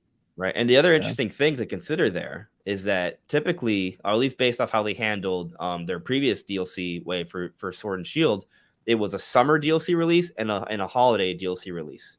They've pushed up the summer DLC release to the holiday, potentially to line up with the system, and then the second wave is coming out early next year, probably with that graphics patch to look better on the system. So, basically the leak says we're getting Switch sometime between second half of this year or early next year at the latest. Yeah, based on that. That would be nice. Yeah, I mean, I think a lot of people think that would be nice, But you would have to announce that at a summer show. Maybe. You'd late you'd summer, need more than late summer, early summer. It could happen. They could do in August and launch it in October. November. Yeah. But a few months at least. That's it's short. It is a short marketing cycle, but I think we're seeing that marketing cycles on hardware are starting to get shorter and shorter. And I think it's a lot because if you follow the rest of the world of technology outside of consoles, they just announce that it's available in a week. Like it's becoming I guess it's becoming like you announce a product and then it looks really, really awesome. And maybe you take advantage of the instant hype to get instant buys. Now this isn't going to be instant. It's still going to be like 2-3 months of hype, 4 months of hype. But I kind of think that we're getting away from the whole we need 6+ months to hype up a system to sell a system. Yeah. Seems like it's smart to announce something now and have a pre-order go live that afternoon because people are watching out for it. You know, Look at what they're doing with Tears of the Kingdom. Look at they're clearly getting more and more comfortable with really short intervals between announcements and releases. Yeah, one Prime remaster was a shadow drop, which is kind of unprecedented considering the scope that's of that wild remaster, that they did right? that. And still gave us the physical copy that came out 2 weeks later. You know? And now look at this OLED announcement, right? Unlike the Splatoon and Scarlet and Pokemon OLEDs that were announced 9 and 10 weeks before release, this one has been announced like what 4 weeks before release, or like 4 to 5 weeks before release. That's a far shorter window. Granted, it's just a special edition, but it just kind of goes to show that Nintendo's becoming more and more comfortable with shorter announcement to release windows. And we consider that Switch 2 is probably not going to be that different from Switch 1. They may not even need as much marketing time as they had for Switch to kind of hype that up, which was still, you know what, like it was less than half a year between. They revealed it. Yeah, they revealed in late October. Yeah. But the other thing that throws a wrench in all this is like, are we really all buttoned up with supply chain? We've got that all figured out. We're back to normal. According to all the reports out of China, yeah, it's all back to normal. It was all just demand. Demand has gone way down. That's why you're finding PS5s in every store now. Yeah, but you know, with like releasing a new system and Nintendo being a more conservative company, I could see them holding on to traditions for longer. But yeah, sure. we'll see. Of course, you could argue that holding on to traditions is why we still don't have one yet. Because I mean, we're already 6+ years into this. I mean, it's gonna sell out. Whatever it is going to be sold out for the holidays, anyways. Like, there's never enough demand. There's never enough supply for demand for next gen system at launch. At launch, there never is. Yeah. Although if I were Nintendo, I'd probably be pretty afraid that like the transition doesn't go well, because traditionally, I mean, you know, obviously they were on top of the world with Wii. And then the Wii U was a huge slump. You know, Super Nintendo to 64, like they have had these problems with getting people on board for the next system. And but you know, likewise, what you guys are saying is true. Like we are in a world now where we just buy a new iPhone every year for some reason. Yeah, but I mean, to your point, I mean, I agree. I think Nintendo's going to be really careful about this transition, which is why I don't think they're not letting go of Switch. Like. I that's also why I don't actually believe in the some of the stories that there's not going to be a good lineup for Switch this year. I think that's relative. Even if there's not a Switch 2 this year, I think Nintendo's still going to have a quality lineup, right? Yeah. Oh, like even if it's a bunch of remasters, they're going to be high quality remasters that some of the fan bases really the number that they're selling software on the Switch, they don't even have to do a new console, and they will still make ridiculous profit from releasing software on the current install base that they have today that already owns the Switch. And I'm kind of more like, as much as I want it to be holiday 2023, I'm still more in my own mind thinking that they might hit that March release again and it's just 2024. But I mean, there's no telling for sure. I hope it's out this year, but I could definitely see them riding it into March of next year. That also lines up with their fiscal year, which I think they like that. They like that. They do like to have big releases that close out their fiscal years, but there's exceptions. Like, why is Tears of the Kingdom coming out in May? Right. Yeah. Right. I don't know what's going on. The desk Wait, has risen. But also Mike dropped out too. What's going on? I don't know why Mike dropped out. Mike dropped. Where's... No, I don't actually know why Mike dropped out. He might be tired. I don't know. Well, I was about to wrap up the show anyways. So yeah. I mean, we could talk Switch 2 all night. Yeah, I hope you're right. I hope I'm wrong, but I mean, listen, I don't even know what I'm saying. But we don't know when we're gonna get it. You know, I'm not saying it's coming out this year. I'm just saying it's not off the table. That's all. For sure. Oh, speaking of tables, Pulled the trigger a little early there. Oh, I get it Where's now. where's your sponsor link? He's excited to Nate, just show off the table that he didn't have before. That can move. Well, when you spend all day messing with it and no one's noticed it because it's not on camera, you're like, all right, whoa, it's a little too low. Oh god, Yeah, back oh up god, a little bit. oh god. Anyways, Gene. I have preset settings. I'm just not using them. All right, I think we're actually probably going to wrap up the podcast here. Anyways, Mike is already done. So he did not leave. He just muted and turned his camera off for a moment. Yeah. Could be a family thing. So yeah. So all right, well let's just talk about what we got going on and where people can find you. Let's start off with Michael Contrell. What you got going on and where can they find you?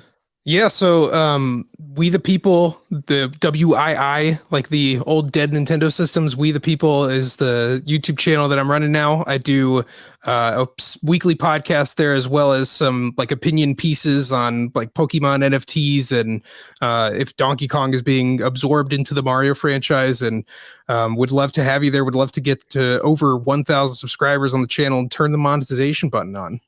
Yeah. And thanks for having me, guys. I really appreciate this. I followed the Twitter link in one day so we can get you more subscribers. There you go. Yeah. And you should collab with Sunbro. Yeah. I'll follow you guys. I've been like a recluse. I don't know anybody in this like industry, and so it's nice to break in. Thanks for having me, guys. For sure, dude. Mike said he'll be right back. I hope his be right back is like in the next 10 minutes because we're all signed out. Does anyone else want to have a really long outro to give him some time? Yeah, because he does like a 20-minute outro every time, I swear. Oh, that's true. I guess we gotta start ending the podcast like an hour early just to get out on time. I could tell you guys a really weird story that I used to be on Amazon Prime doing Let's Plays, and I was like huge there. And then one day Amazon was just like, we don't want this content anymore, and then like all that just like vanished in a day.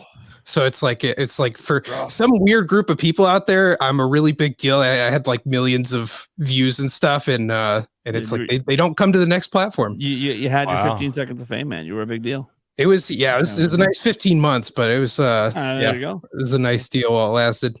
Should have been on Twitch because that's what they bought next. Yeah. Well, while Twitch is still alive, I think they're next. Yeah, well, Could be. YouTube's coming in hard.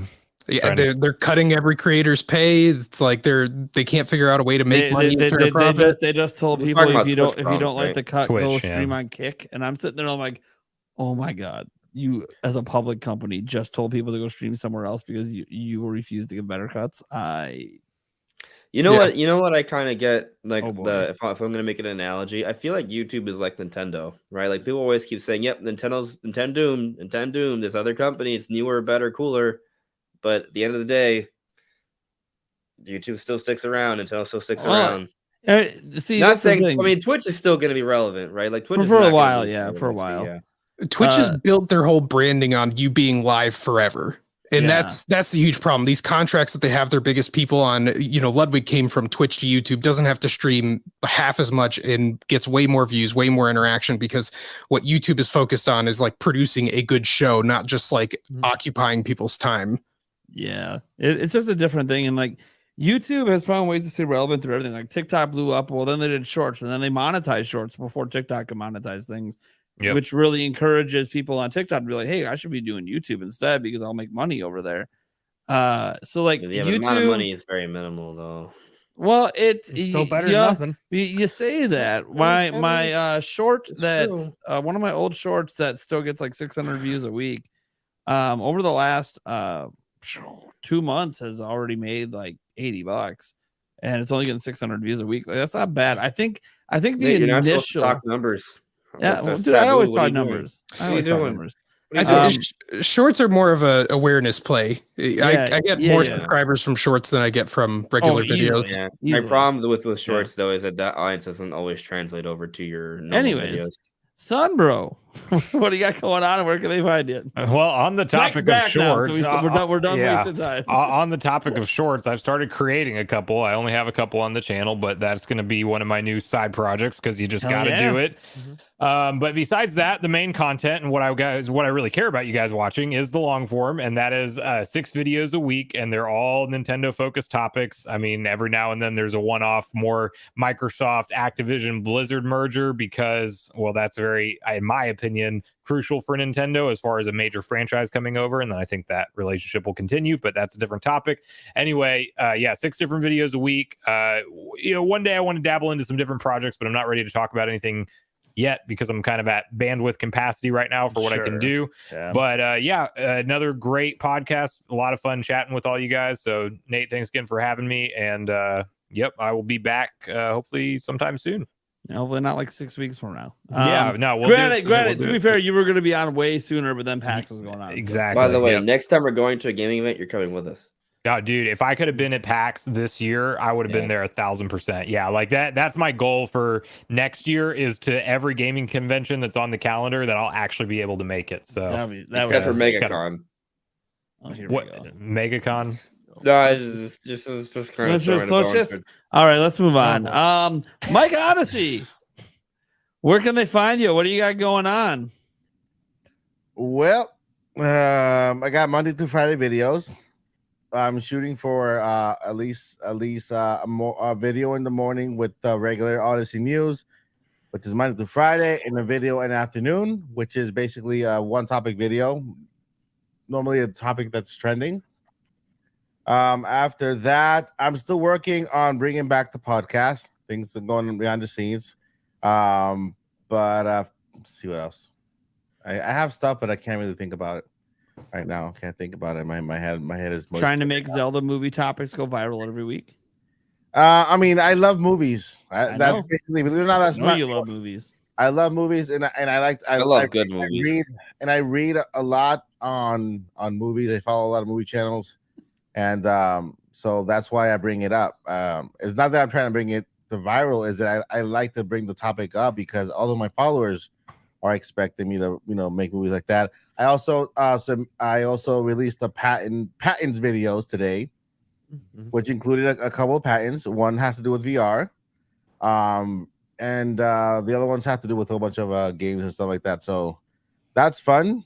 I'm just working behind the scenes, trying to make my content better every day more. Had a really, really productive meeting today with some good people. And some changes are coming to the channel. We might be signing contracts pretty soon, and you guys will hear about it more later on. I mean, it's a super big deal for me, the biggest deal on the channel so far. And you'll hear about that really very, very soon, very soon. There you go. Is it Raid Shadow Legends? No, See, this is no, Andres. It's not Raid Shadow Legends. It's not a See, theory. now I know why you want me to send you the video of you singing karaoke because you needed it for these meetings to show your value. No, I get it. It's a big deal. It's a big deal. It's a huge deal. Is it related to? No, I'm super excited to hear about the deal whenever it's watched it. It's related to basically my channel. Okay. My channel. So I'm anticipating. Nintendo is now sponsoring Mike Odyssey. I mean that's what the program. That's what the Golden program kind of is. It's a way of Nintendo intermediately kind of sponsoring your channel. In a way, giving you products, not review codes, but not really. You just like on that day of the product. They have codes. Yeah. But I'll talk about it later on once it's a done deal. Yeah. It's still in negotiations. Cool. Eric, where can they find you? Do you exist on the internet? I don't even know. No, not really. You can find me here at the podcast. Nintendo Prime. Yeah, buddy. Every Wednesday, 8 p.m. Yeah, and every once in a while I show up in the background of a Nate's video, but Yeah, just Very wait for really. him to come punch me in the face while I'm playing Tears of the Kingdom on live stream. You bastard! find me on Twitter at emo8790. That's about it. There you go. So He will read if you tweet at him. He Yeah. will read the tweets. not necessarily respond, but I will read. He it. might like it if it's funny. Yeah. He might drop a heart on it. Most That's a importantly, girls, he is single. Message him. Speaking of single, Andres Restart. What do you got going on? Where can they find you? That's not a false statement. I know it's a great I'm Yeah. nailing the Great transitions segues. today. Let's go. Yeah, you're on fire. I need your help. Please send me the. That's a great. I need your help. I just Yeah. your single. That's great. No, no. Gamer. I actually do need your help because I'm gonna explain to you what my plan is for this week. The next All 2 right. days, I want to upload I know what I want to do for my Zelda video, and I know what I Sure. want to do for a Metroid video. Okay. Here's the problem.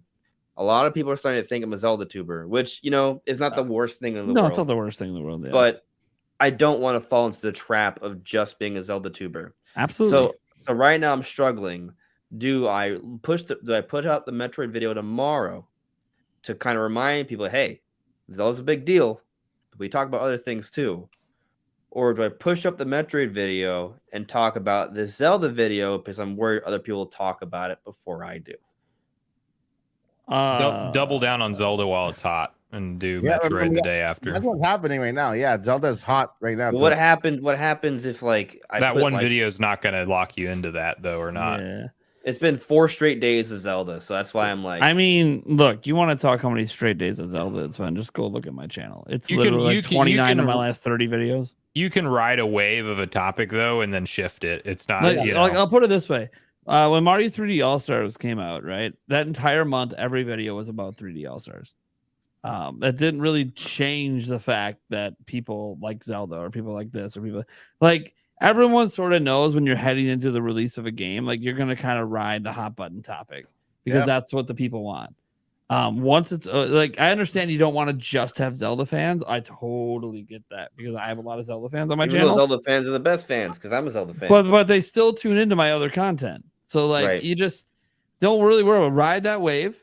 And then just, I'm not saying don't ever release the Metroid video. Somebody, we might have a day where you don't have a Zelda video. Don't drop the Metroid video. Thing is, I could probably make a Zelda video every day until you probably easily Yeah. Just off that gameplay alone, if they showed me nothing else, I could probably come up with something every day. I mean, if they didn't give us gameplay, I probably still could. Yesterday I talked shrines. Today I don't even. What did I wait? It was today's shrines. What did I talk about today? I don't even remember. So you all think that the Zelda video should come before the Metroid video? Yeah, ride the wave. Especially considering it's a topic that you think is going to get exposure, you might as well. Today was first shrines. to the punch. Wait, no, yesterday was shrines. Today was. Oh yeah, never mind. Today was a bit of a potential news drop. It's like I want to take a break from talking about the Zelda game, so I talked about the Zelda movie, and it still did better than my regular video because I did my first video was just generic news, like Nintendo news. Now you're not like me. Yeah. I cover news, so I can do multiple videos in a day. So I understand where Andre's coming from because I'm not a Zelda YouTuber either, but because of how it's trending, we've been kind of talking about it every day, and we want to talk about something else for a little bit. And I tried that, but again, it's just trending. That's the way. If I build a following of 500,000 Zelda fans, I'll take it. I'm good. Remember, I was right about Tuesday. Credibility. Yeah. Okay. And by the way, people are like, "Oh, you're gonna blow up from this." I'm like, "No, not really. That's not really how it works. I maybe gain 10 extra subscribers from it that I won't even notice. That's not really how it goes." Now, it would have been different if I would have said. I mean, you do notice them as it's people. Tuesday. You just don't notice it's gameplay, and it's this, and here's what you're gonna see. Okay, maybe that's a lot of street cred there, but I didn't give out that kind of details. So, no, humility is a rare thing, Yeah. All right. Well, you can find Andres Restart, since he won't say it, at Andres Restart on YouTube and pretty much any Restart. ANDRES. Andreas. Andreas. Sorry. Let me say it correctly. That really pisses you off. Andreas. Anyways, you can find him on Twitter and send you a letter. Send me a letter.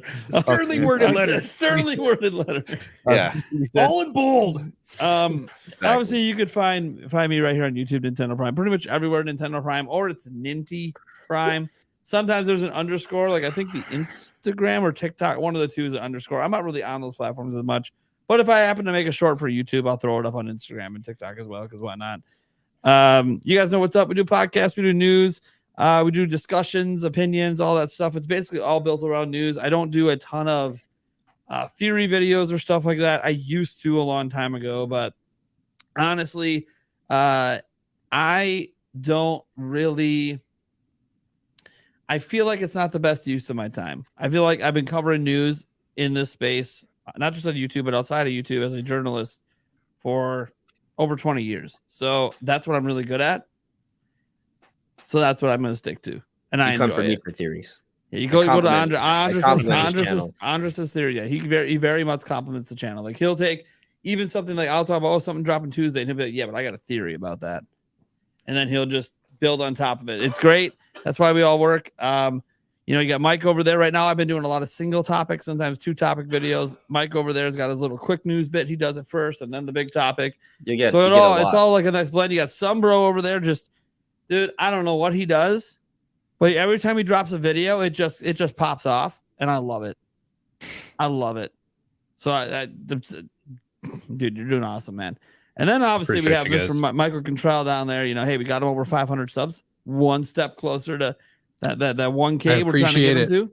Yeah. Let's keep it up. Next video he drops, maybe you get a retweet over here. We'll see what happens. He'll try to get you some more followers. Let's do it.